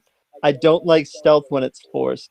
So like exactly. when you actually have to like do a mission stealthily, and if you mess up once and there's no other way out of it, and you have to basically do it all over again, that drives me mental. I just get so annoyed. I just want to Yeah. Which is funny because I used to play Oddworld a lot, and you do have to be stealthy in a lot of that game. But for some reason, I'm okay with that. But for most games, like I can't stand having to be stealthy and like the mission failing when you screwed up. So annoying. Like so annoying. Yeah, Metal Gear Solid. At least like if you aren't stealthy, like you can still kill the enemies or whatever. And it's so weird, like so many good games just throw that one part in there, like just randomly in the game. It's like, why did you include this? Like, what kind of a dick are you? Well, I mean, Right. they're trying to put some variation, right? Because Yep.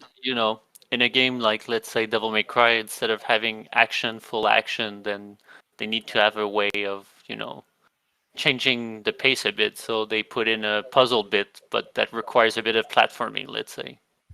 It kills me. And that's the thought process behind it, I think. I totally get it, makes sense, but it just kills me. It's just like I would have rather had the action for a little bit longer than this fucking platform part or stealth part. Oh Yeah, it's kind of why I'm waiting on the Gollum game, because if Yeah. it's really just so stealth heavy, I I don't know that I can play an entire game like that. Yeah, what do you think, JW? Because me and Jimmy were talking about it earlier, like our thoughts on the new Golem game. We Looks both, like shit. yeah, you think so? Because we thought like, okay, it's gonna be like maybe stealth, Yeah. like that's what we were viewing it as, like it's gonna be a total stealth game. Oh, I don't have a problem with that. You know, I've played Styx 1 and 2 and loved them. I played the Splinter Cell and loved them. I So I don't forgot have a about problem with what? I forgot about that game, Sticks. Yeah, Yeah. And so stealth is not a problem. It's just I don't know. With the videos I've seen, it looks like shit. Yeah, I there's don't been know like what else to literally say. no marketing. There's been like no marketing on it. Like I don't yeah. know anything about it really, It's and such a that's not random, usually a good sign. like just such a random choice in characters from Lord of the Rings. Like that, Right. Yeah. You could have just brought back the PS2 games. I would have played those. so true, so true. I don't know if you guys ever tried it before, but the Lord of the Rings Third Age, it was like an RPG. That one was really good too. I think it was on the 360. That I one. only played the one on GameCube. I think the what was it? The Return of the King, Ooh, which yeah. I had fun with my friend because I didn't own a GameCube. It was at my friend's house, and every time we went, we had fun playing that game. Yeah, that was a really good one too. I think I've got what is it called, War of the North? I think on PS3. It's still downloaded on my on my console. I still haven't played through that yet. I remember starting it and I was like kind of digging it. I just didn't stick with it. I was gonna say I agree with you guys on like the massive online games. There's so many like I jump into, right? But like I don't know, like I enjoyed them. Like what was it? Path of Exile. I really liked that one. I thought that was really cool, but I have not gone back to it since. So, yeah, I don't know. Like it just those games don't really. I don't know. I don't get like I'm with you, JW. Like I don't understand why people go so bananas for them. And like like that's it. That's your life. Like that's the only game you're gonna be playing now. Like I've never had one hit me that way. Even Elder Scrolls Online, I really thought that was gonna be one of them, but no, I fell off pretty hard on that one too. Yeah, same. It's overwhelming, that one. There's just so much, and at this point, there's like 9,000 expansions. So it's like, you just look at the screen, it's just a whole bunch of shit. Like, Yeah, maybe that's what it is. Maybe you just have to be there like day one. Otherwise, like that's it. You're never gonna enjoy it. yeah, at least with that one, like, there's a semblance of like action combat. Because I have dabbled in that one a bit. I finally like beat the main story of it, and really, it's just because like I enjoy Elder Scrolls. I probably, if it was anything else, I wouldn't be stomaching the MMO, style game that it is. But I have a love for the Elder Scrolls, so I kind of put up with it. But even still, like you're walking around and there's like 9,000 quest markers, and yes, 9,000 is going to be my go-to number today. And it's just like it's just too much. You don't know where to go next because you're like, should I spend time doing this one or should I continue with this quest? It's like and you have like a quest limit too, so you can't just grab everything and be like, I'll just go to this later. You have to actually go back and talk to them and get the quest again. You know what I mean? It's a pain. Oh, so true. What was the other one too that was all hyped up there for a while? Phantasy Star Online. Like I went to go try that. I think it's number 2 now, or whatever that came out. I went to go try that because Yeah. it was free to play, and same thing. Like I was like, man, I really loved it back in the day. Like this would be great. And yeah, it was like a couple hours later. I'm like, okay, I'm done now. Yeah, same thing happened to me. Back in the day, I played it with my friend in Fantasy Star, and we were playing on the Blue Star server, or whatever. It Yeah. was the private server, and it was great. And then, the second one, same thing. I played a bit, and then I was like, okay, Yeah. that's it. It's like it's not as It's great as I okay. remember. Right. Yeah. Yeah, I don't know. I can't even tell you, like, if a developer, was like, hey, like, what can we do to make this more entertaining for you or, get you into these? Like, I honestly don't know what to say to them.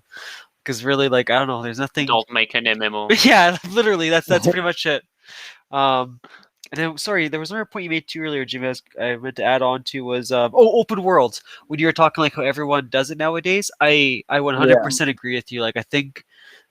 Like when I think back to like the Xbox, playing Morrowind, I think that's what really like made me invest my time in it. Like when I got Morrowind, that was it. That's all I played was Morrowind on the Xbox. Like I was obsessive for a full year, and it's Right. because you're right. There was no other games out there that had that element to it, you know, like just this open world. You do what you want, you kill who you want. Yep.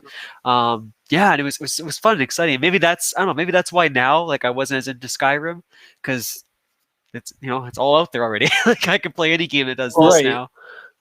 Well, Morrowind also had this weird world, right? This weird, Yeah. interesting, and bizarre world compared to Oblivion and Skyrim, where it was a bit more. And to I don't have, want to say fantasy generic, but medieval, normal, with grass and grass places and whatever for Oblivion, and for Skyrim was Nordic more than anything else. And I will say just I Morrowind love felt really alien with all the mushrooms and the weird dead forests and I don't know what. It was a lot more swampy than any of the others too. Yes, exactly. Very true. Hi, guys. Hey. hey, Z-Chick, hey, Spider. How are you? Not too bad. How are you doing? We're doing great. It took us a while to get in. I'm sorry. We're busy. No worries. But yeah, no, I agree with you guys on Morrowind. Like, yeah, just the whole like environment was just fantastic. Even Oblivion, I liked Oblivion a lot too. Like, I love the whole switching from hell, you know, back to the normal world. Yeah, basically. That was really cool. But yeah, I was just going to say, Jimmy, I totally agree with you. Like, it just over time we've lost that wonderful little element to it. It doesn't feel as special anymore now. Right. Well, And it's that is because kinda now they repeat the same thing. Yeah. They just copy paste the same activities and they show it on their map. Where is it? You don't just run around and find it.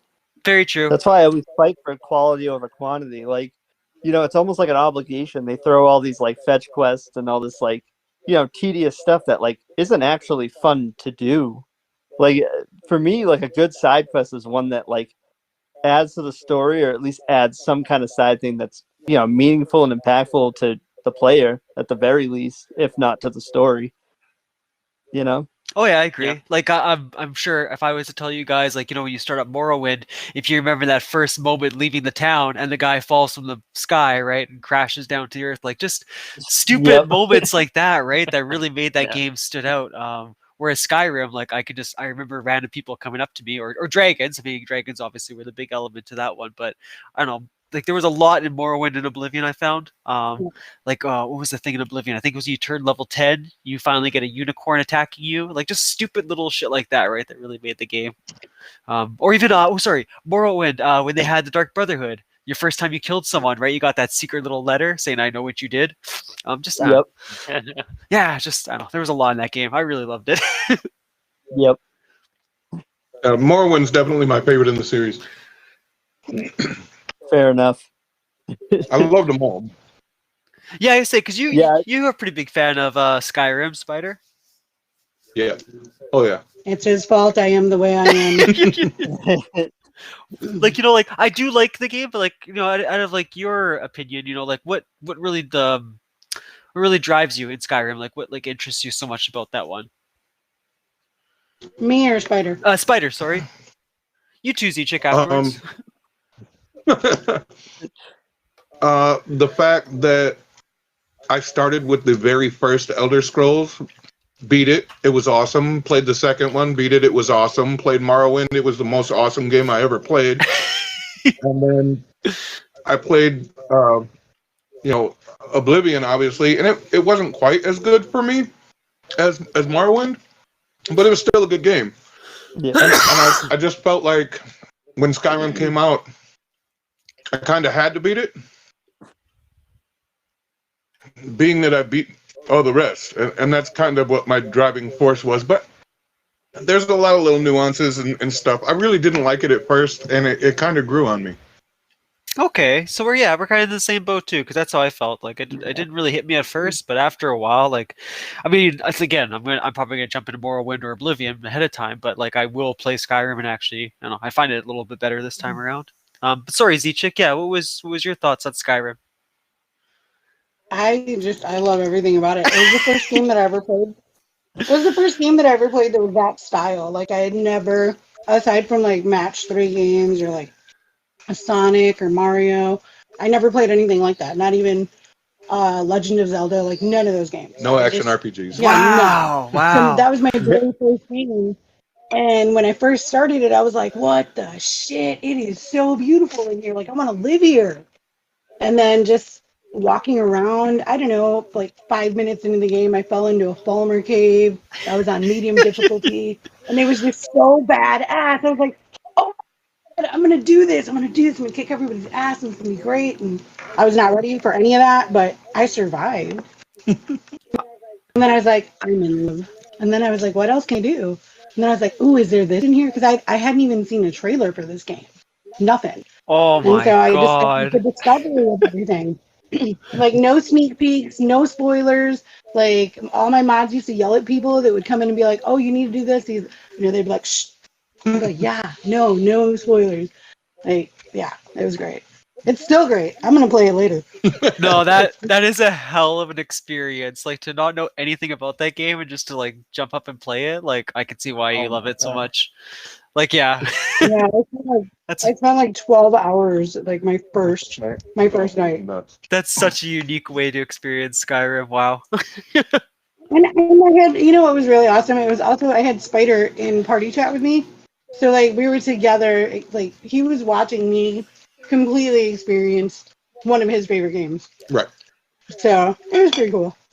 It was. That's still pretty cool. I was gonna say, Spider. I have to ask because I'm really curious. I don't get to see a lot of gameplay of it. I don't get to hear a lot of people's opinion of it. But you said you played the first two Elder Scrolls games. How were they?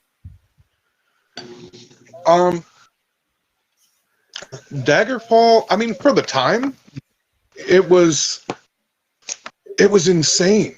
It was like walking around in real life at that time, you know, because up until that point, you're talking Atari and Nintendo sprites. And then, you know, all of a sudden you build an IBM compatible computer that's strong enough to run it, which, you know, it is half of what most phones are nowadays, but but it just, Excuse me. to be in a world like the D&D storybooks was amazing. To be able to see it. And I know a lot of people complain that Daggerfall, the dungeons were generated. So they're randomly generated dungeons. So you go into the same dungeon 5 times, it's going to be this. Back to that dungeon, it's a totally different dungeon. It's built completely differently. So a lot of people hated that aspect of it. Like they wanted the game to be exactly the same game no matter what. But, you know, obviously computer capabilities back then weren't the same. But it was so beautiful. It was way better than anything else like it, or any attempt by any other company. It really is what put Bethesda on the map. So it was amazing. And again, I spent so much time that first time I started playing, and I didn't even realize. Yeah, I'm like, oh, yeah, I'm supposed to go pick up my friend in a couple hours. We were gonna go hang out, and you know, 13 hours later, like I'm seeing the sun come up, and I'm like, oh shit, you know, it was amazing. It really was. I don't know anything about that. That's so cool. Yeah, because you're right. Like I went back and tried them after I fell in love with Oblivion. Which sorry, Michael, I totally just interrupted. No. Go ahead, buddy. Go ahead. No, so obviously, like, I had known of Morrowind beforehand. People, like, I knew people that were really into it, and when I saw Oblivion in the store for 360, I picked it up. And we know the story of, I wasn't into it at first, and I tried it again like a month later, and I loved it. Fell absolute love with it. Went back, played Morrowind, and then I really got like obsessed with the universe. So I was like, okay, now I got to check out these other games. So I, you know, found a way to play Arena, Daggerfall. I even tried to get Redguard Adventures running, which I could not figure out for the life of me how to get it running on my computer at the time. It like just wouldn't work. no matter what I did with the settings. I got Battlespire to run a little bit, and that was like kind of interesting, but then it like crashed on me, so I was just like, I'm giving up on those. But I mean, I enjoyed Arena and Daggerfall. Daggerfall I enjoyed more. Obviously, Arena's kind of like, it's the first one, so it's it's very Close. yeah. And the I horns did that love. leveled up, it's always got me. One of the things that I loved the most about playing through Oblivion is when you go to Cyrodiil for the first time and they tell you to check out the arena, and it's the arena from Arena. It's awesome. Oh, Yeah, that was snap. pretty I didn't know cool. that. That's so cool. Yeah. The thing I like about Morrowind a lot is it doesn't hold your hand, so like you actually have to like base it off of like the actual written directions people give you, and you're like looking at landmarks and trying to figure out where you're going, and that's so immersive that like it's kind of sad that games don't do that now, which like in some ways it's like I'm an adult now, I can't really have all the time in the world to be figuring this out, but at the same time I kind of like that, like Bar you know, question mark. Nothing. yeah, like I like that no quest mark. kind of thing as well. Yeah. Yeah, I remember I used to have like a Wow, little such a notepad fucking beside me, and I would like record stuff so I wouldn't forget it because that Yeah. journal didn't always have all the information you needed. Yeah, same. Yep. I didn't even know like to look at the bar on top. Oh, For, like, so like Spider came home from work, he's like, "You're still fucking playing?" And I was like, "Yeah." I was like, "I never know where I'm going." He's like, "Right here, babe." And I was like, "Oh fuck." Game changer right there. no The whole kidding. new world, man. And then Oh. I could fast travel, and I was like, "Ooh, Muppet travel." Right. Yeah, that's cool though. I would definitely love to play like the older ones. I don't know, like I don't know if you guys are the same way, but when I go back and play like a retro game, like I try not to think of it like versus today's games, right? Like I just take it in as what it would be like during that timeline, right? Yeah, like I don't know, that sounds really cool. That sounds like one hell of an experience playing those first two. I don't know, You know, me, one of the contrary. best ways. Sorry.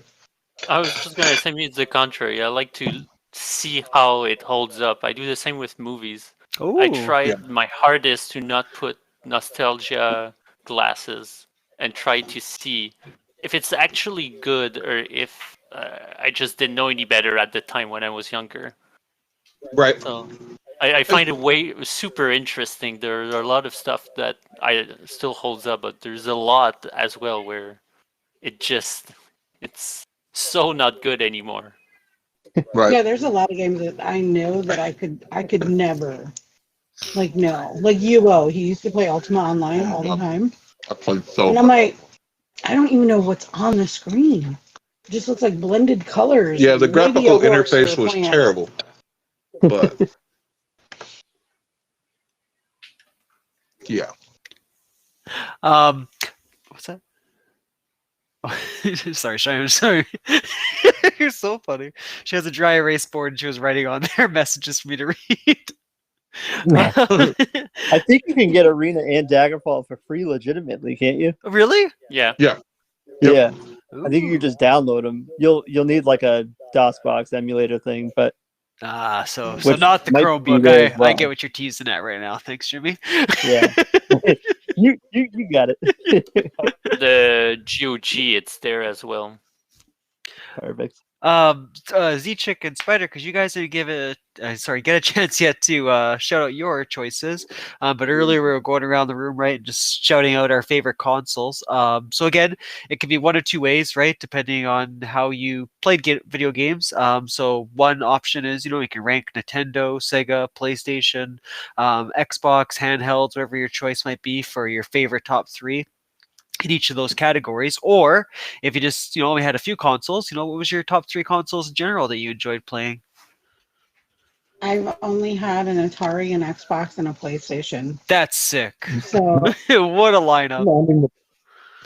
I mean, those are the only ones I had, but I played on others, but those were my favorite. And I had a Game Boy. Fucking love my Game Boy. Hell I still yeah. have that fucking. Yeah. Oh my god. But Spider was playing games in diapers. So Right.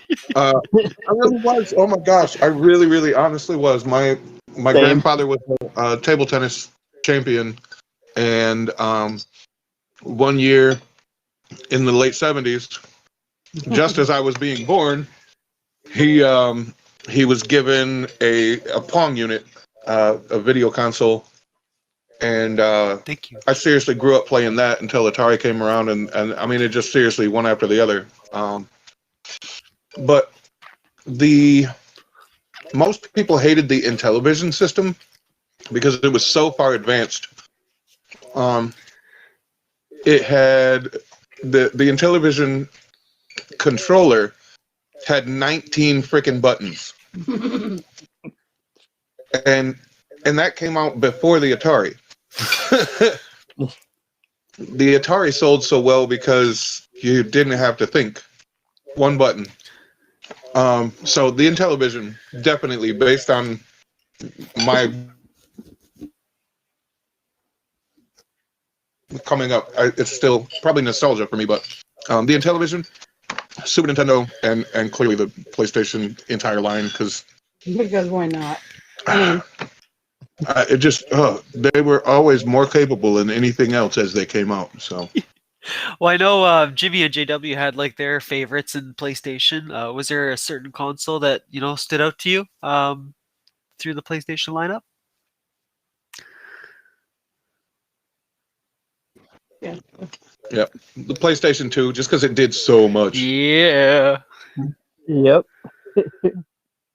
Yeah, there were just so many good games on that damn system. Really Oh my was. goodness. Well, that too. Did you get to play the GameCube as well, Spider? Every like, hey, I want to make. Yep, I like the game. The Dreamcast was awesome, but it was never utilized. Yeah. I had a buddy that had a lot of Japanese games, and there were so many things with the Japanese games that used the little mini controller port playable The thing, VMU? and the American games just didn't. The European games just didn't. I mean, there were certain games where you could not move on in the game until you beat an entire sequence on that handheld. So you were like going back and forth. It was, I don't know, it was awesome. I really did like That's the Dreamcast, but I don't know. Sega CD was amazing. The 3DO was amazing. Wow. There was so many. straight old school. I shit. know, dude. Yeah, I mean, there's been so many phenomenal systems, but I guess the tide turning systems are the ones that always stuck out for me. I agree with you. I was a huge fan of the Dreamcast, so I'm glad to see someone else share it some love. Yeah, that's really cool. I didn't know the VMU got used that much in Japan for those kind of games. That's really neat. Because yeah, you're right. A lot of them, it was very basic. Like I remember Sonic Adventure, you could have your Chow and you could carry it around. Yeah. I think Seaman, you could do something with the memory card as well. Yep. Ah, Yeah, pretty much That it. was a hell of a, that was a hell of an Yeah. experience. That game. yeah, it was. It was really cool. And graphically, it was friggin' way ahead of its time. Oh It yeah. was beautiful. It was so beautiful. When you were talking about games that hold up still, JW, the one I came to right away, only because like I watched a podcast recently that talked about it, was Wave Race. Just thinking about the water graphics in that game. Oh, the water was beautiful, just beautiful. I even looked at like some gameplay recently of it, and I was like, damn, it still looks so good. Mm-hmm. Yeah, Wave Race? that was a good one too. Yeah, Wave Race 64. I don't know that one. Me neither. You gotta try it just for the water graphics. It's just beautiful, just absolutely beautiful. Oh, Wave Okay. Race. Yeah.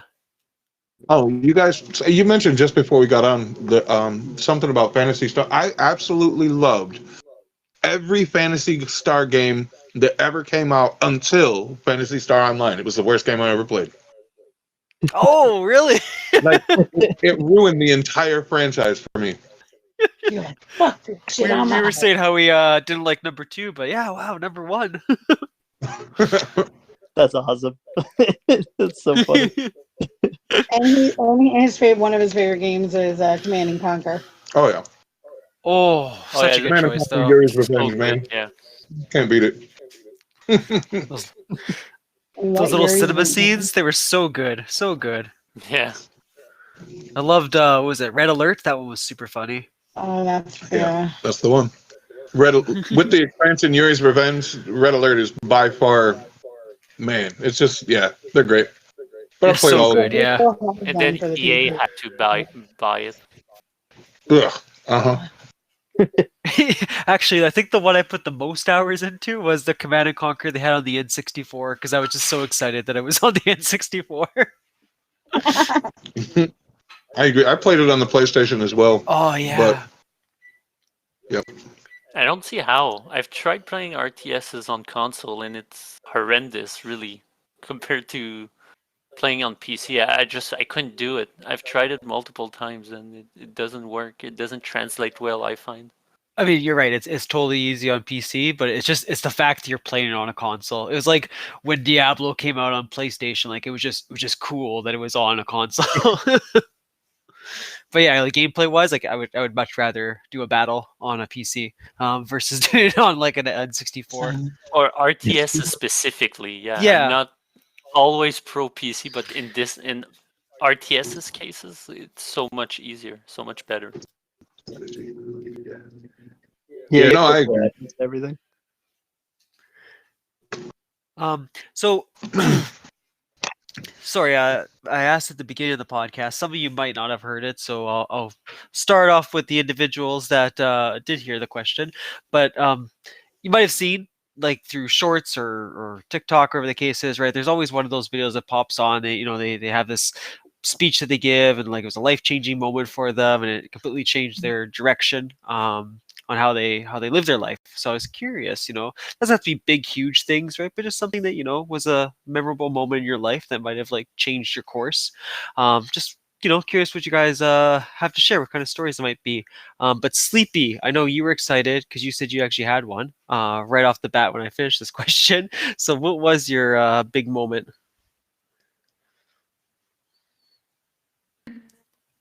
That yeah. I know, Sorry, two hours later.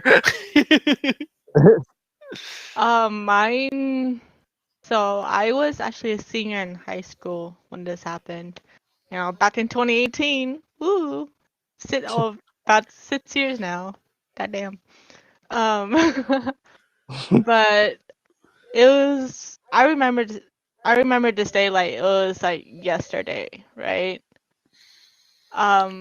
Because it was during our senior finals week. We had a week earlier before the rest of the people because we were graduating. So I woke up late for school, and I missed the bus because I'm one of those late boomers who did not drive until like a week before start college. I was absolutely terrified to get my driver's license. But I woke up late and asked my mom, hey, can you take me to school? And she's like, why didn't you take the bus? I'm just like, I woke up late. But anyways, she was driving me, and then she actually told me, she's like, I have a weird feeling about today. I have a negative vibe today. I'm like, Mom, you're overthinking, right? So 10 minutes when I did my first class, we actually had an actual lockdown, like a full-on threat at my high school. So because the week prior, that Friday to that coming to that Monday, the school received a voicemail that was threatening to blow up the school, basically. And so we had an actual lockdown. I was terrified, honestly, because I was texting my mom because I didn't know if there was actually like, an actual person who was gonna, I didn't know if I was gonna survive that day. So I was texting my mom. I was texting everyone. I was like, I love you. I'm in the actual lockdown, like school lockdown. Like, I love you guys. I'll try to keep you updated on what's happening. and my mom was trying to call me, and she's like, "I'm like, Mom, I can't pick the phone. This is an actual lockdown, right? I didn't know if I was gonna lose my life that day." And then thankfully, it was just a threat. It wasn't like an actual person or anything. But I spent 4 hours in my first period classroom, while everyone's like like, being evacuated by each building. Sadly, my building was kind of far away from, like, way far, like kind of across campus. So I literally spent 4 hours in my first period classroom, like holding my friends and lightweight crying a bit. And then, luckily, they got the person or the student, I would say, they got the student, who happened to be a sophomore at that time, which is crazy. I'm like, you're like a year and a half in high school. What? And then, so my mom had to go to work. So my sister picked me up, and I was holding her. I was crying. I was like, I want to see mom. So we went to my mom work. And I heard her start crying, and I realized that day that life is actually short. You know, life is way too short to worry about the little things in life, or like the negative things in life. And like, since then I kind of appreciate each and every day that I'm here. Because if I wasn't here, I wouldn't meet such amazing people. I want to be where I'm at currently with my barber career and with my streaming career. So like, I definitely view life in a different light compared to being at that young age, like, oh, what am I living for? But now, from when I was 18 up to now, I'm turning 24 in October this year. Ooh. But I realized, like, appreciate the small stuff. Just the small stuff really counts. Just after that life experience, it was crazy. Yeah, But that's huge. Wow. yeah. So just situation like that, you never think, oh, that would happen to me. You hear it on the news, you hear it everywhere. And just recently, with I in my work area, there was 3 stabbings back to back, and one was actually close to home. Was like literally around the corner of my shop, and so that also changed. I'm like, oh my god. But yeah, it's just crazy. But that's my story, anyways. No, that was big. Thanks, Sleepy, for sharing that. And yeah, I mean, that's a Of lot course. to go through, especially at that age. Yeah. So I'm just happy. Like, I'm just happy it was just a threat. It wasn't an actual Of course, course yeah. of action. But like, that definitely changed my viewpoint on life. Because when you're 18, 17, 18, you're just like, Yeah, you don't think of it you're that trying way. to figure yourself out. Yeah, you're trying to figure yourself out. You're like, oh, what am I gonna do for high school? But definitely viewed life differently after that. But yeah, that's my story. I just want to do a quick little Okay. shout out to iFrashus. Hello, buddy. I don't know if he can hear. Oh, there he is. Hello. Um, Jimmy, because you had a little time to think too. Did you have a story you wanted to share? Sure. So for me, it's going to be a little more on the cheesier side, but also not so much like changing my outlook on life, but more so just changing my actual like day-to-day life in general. But Okay. I would say I'm trying to remember the year now. I think it was 2017. I randomly decided to hit up my current fiance now. We've been friends for years. It was always kind of like a weird on and off thing. We never really like dated, but we'd always come back talking to each other. And one day, like, I just randomly decided to message her, and she had told me she moved to Florida, which I'm originally from Massachusetts. I don't know who knew that or not, but We all do now, Jimmy. yeah. Now I'm in the middle of Minnesota, so my life's all kinds of crazy. But basically, I hit her up. We just kind of chatted, and then she kind of jokingly said, "Why don't you come visit me?" And then I basically that night booked a flight, and it was like maybe a month later. I had booked it for her, and then went there. We hit it off again, and then like just kind of like really hit it off this time, and she kind of jokingly said, "Oh, you should like come live here, and like we can hang out all the time, whatever." And then I was like, you know what? I'm gonna ask my work. I randomly decided to ask my work if I could work remote if I ever like moved to Florida, and surprisingly, they said yes. I didn't put all my eggs in that Aw. basket because I thought for She's sure. gonna No, she's gonna learn a lesson about accidentally, jokingly recommending things to you. right. Exactly. But yeah, and so that ended up happening, and then like within like 6 months, I think I ended up moving there, and then we really like we decided to date, and now obviously I'm engaged, and we live together in the middle of Minnesota now. But for a while, I lived some years in Florida and have been able to work fully remote, and it's pretty awesome. That is No more such going. a cool story, buddy. Oh, that's awesome. That's so romantic. Yeah, I do what I can. Yeah. That's awesome. Uproot my entire life, the girl. It's fine. Oh, that's great though. Um, before I jump to the rest of you guys, I'll quickly share mine. So not epic stories like you guys have. Mine's kind of like short and sweet. But it was a moment, I guess, that like okay, I know people view religion all their own way, right? So totally get that part. But this was just my experience and what kind of made me feel that there's more to this world than what we see. And I was really young. I remember that. I was playing in the front yard, just throwing a ball around, stupid kid, right?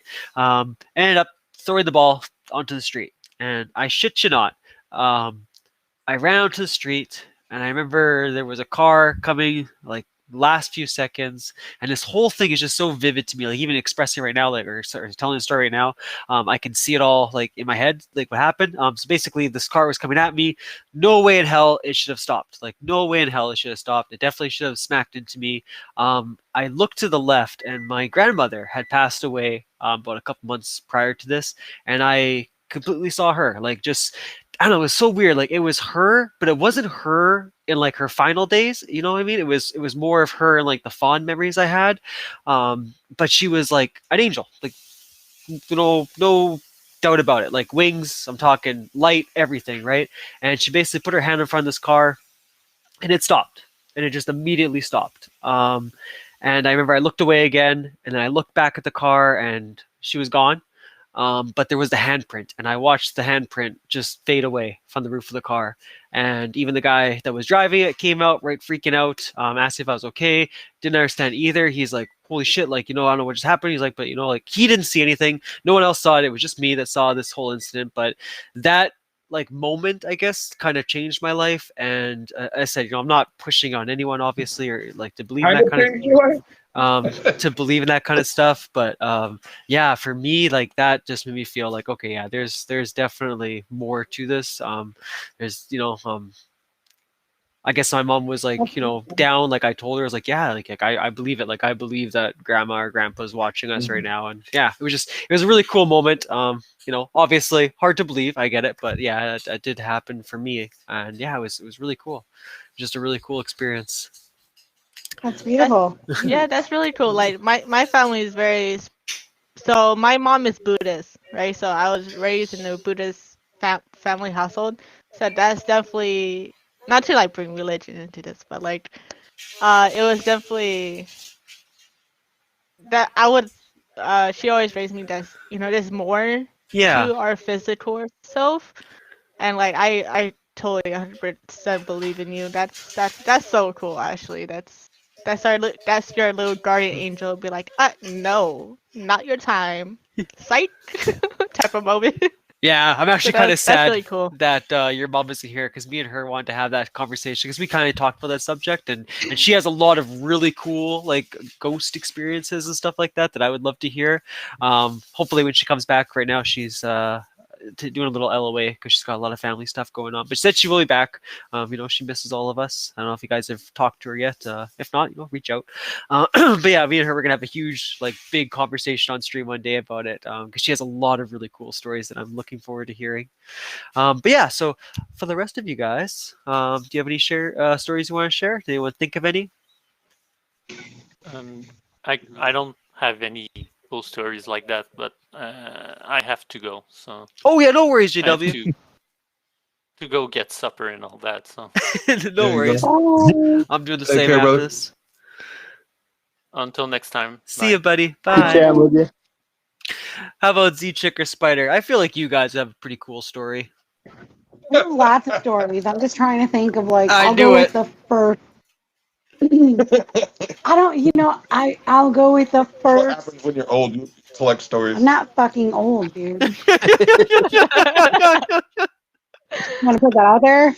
Anyway, um, I'm old. It's okay. Jeez. All right. So I guess my first life-changing experience would be when I was dating this asshole, and he had this really cool kid, and we bonded really well. He was 14 months old when I met him. We bonded. He was adorable. He was Little shit. he was a little shithead, but he was totally like just like he wouldn't leave my side, right? And I remember having to call into work like 3 days in a row because like every time I walked out, he would just freak out because he didn't want to be like there without me. Anyway, his dad ended up going back to jail, and then his biological mom went back to jail. And I'll just like really short and skinny, I ended up um taking his parents to court for custody.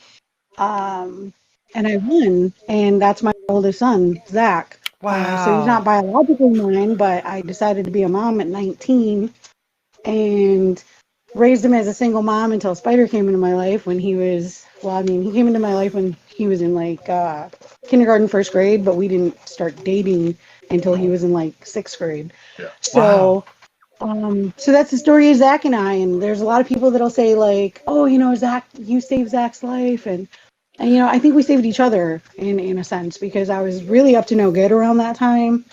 And when his dad went to prison and his mom went to prison, I kind of had a coming to Jesus moment with myself. Like it's a shit or get off the pot kind of thing. Like, do you want this kid to be in the foster system or you love them. Can you do this? I was a waitress, like bartender, like I had 2 jobs. And, I sat down and I talked to my mom and she gave me the best advice. She just said, well, aren't you already doing it? Why would you stop? And I was like, you know what? You're right. And That's I so did. cool. I filled out all the paperwork. I filed it all myself. I didn't have an attorney. I represented myself and I won. That's awesome. Wow, Z Chick, that's so cool. Yeah. That's awesome. How about you, Spider? Oh Lord. So He met a girl. oh my goodness. Yeah, it's a rough one for me. I legitimately died. Was resuscitated on the way to the hospital and fell into a coma for a few weeks. And when I came to, not much of my body worked. I was in a terrible, terrible, terrible car accident that caused all this. And I legitimately, literally had a new lease on life. And the thing is, most people have an experience like that and they do better and they take better care of themselves and better care of the people around them and they make more money and they do more stuff and they help everybody out. But I had done that my entire life. I saved everything. I had just, I was saving for my future. I had collections that I had planned on selling to get a home and those types of things. But all of that disappeared. I wasn't there to pay my rent, and all of my stuff was gone. Just everything. So here I am starting over With nothing. with absolutely nothing, learning how to walk. All the nice things that I had done for everybody else. I was a avid donator to the 700 Club. Not saying that it's a bad thing, but I love what they do. But I called them up. I told them, hey, I just lost everything. I've given you guys thousands over the past few years. Is there any way you can help me get into an apartment or something? Oh, we don't do that. And I got turned down by so many people that I had helped, and I got just kicked to the curb. And I got so bitter that I just did for me. Screw everybody else, screw everything else. I had a God doesn't love me moment. And if God doesn't love me, why should I love anybody else kind of thing? And I just did me.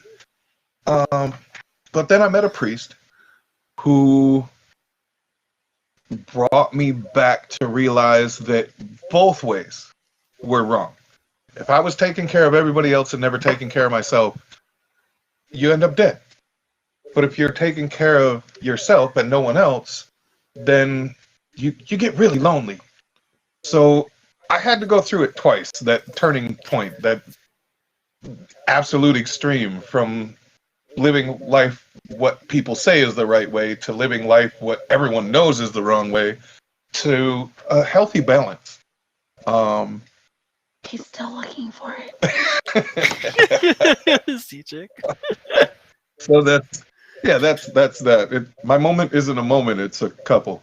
Yeah, no, Oh, that's awesome. cool, man. Yeah, sometimes I think of these topics, I know you guys are gonna have some bangers of a story, but then just the things you unload are amazing. You guys are definitely some fantastic people. I Frashus, I wasn't sure. Did you want to throw in a little tidbit? I know you kind of came on here halfway into the conversation.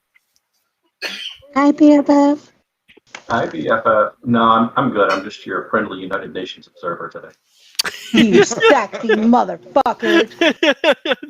Hey, did you guys ever have your Tekken match? You and Z-Chick? Oh, yesterday I streamed. Okay, so he did. I couldn't share play with him, but he could play for me. Okay. So I let him play on Tekken yesterday. It was so fucking great because I loaded in and I streamed and I was in the kitchen making fucking tacos while he was leveling up my stuff. And I was like, man, this could be a Monday thing, yo. Getting my trophies, BFF. It was definitely pretty cool, though. It was a good time. It was we did it for 2 hours. It was great. Wow. It was a good itch to scratch. Well, I got a lot of cool shit and a lot of good fight money too. Right. And now King has almost all of his outfits. Right. holy crap, that's pretty damn good. Right, it was great. Man. Well, guys, so thank you guys so much for all of your insights tonight, and those last stories were awesome. I think this is my favorite part of the podcast, just hearing this last little spiel of whatever the topic might be. It seems like we always have a really good conversation at the end. But yeah, thank you guys for just taking part in this every week. And again, sorry about yesterday. I'm done inventory. I'm back to normal now. I don't think I'll be sleepy and exhausted anymore, hopefully. But I do apologize that I do apologize that I passed out like an old man on the couch there. That was quite the Don't moment. apologize for that. Spider does that daily. Oh, it's a good feeling, Spider, so I totally understand. But yeah, I hope you guys have a good night, and as always, it's just a pleasure talking with each one of you. Bye. Absolutely. Everybody. Bye. Good night. Okay, sleepy. And for the rest of you, of course, thank you so much for tuning in every single week. I do have a shout out I totally forgot to do, and I don't want to be that kind of guy that doesn't do it. So shout out to Joel. Joel had gave out a few of his opinions. So we were talking about consoles, right, that everyone loves. So for Joel, for Nintendo, his number one was N64, number two is the Wii, and number three was the DS. PlayStation, he loved PlayStation 2, PlayStation 4, and PlayStation 1. And for Xbox, it was just a straight up 360. When I asked him, some of his reasons, he just said he had the most fun playing those. Those were just some of the consoles that he really had some wonderful moments with and memories. I think I missed. No, I didn't miss anything from Tommy. Tommy just gave a few little highs out to the crowd. But yeah, for the rest of you guys, thank you so much for taking part in this. It was fun today to do 2 different streams. That was kind of cool, kind of different for a Wednesday. But yeah, I had a lot of fun, and I'm not trying to oh my god, I'm not trying to beat a cheesy horse here. But I really love this community. I love the stories you guys share. I love the conversations that we have. It's just a really good time. Just honestly, just love this group of friends. I hope to see you guys tomorrow for the late night stream. Friday, however, I will not be streaming because I'm going to go see my mama with Cheyenne. We're going to give her a little spa treatment and pamper her a little bit. So which means I won't be uploading this to YouTube until after Friday because I want that to be a surprise for my mama. And I know she doesn't watch me on Twitch. She only watches my YouTube stuff. But yeah, hope you guys have a beautiful evening, and I will catch you all next time. Bye. Have a beautiful night.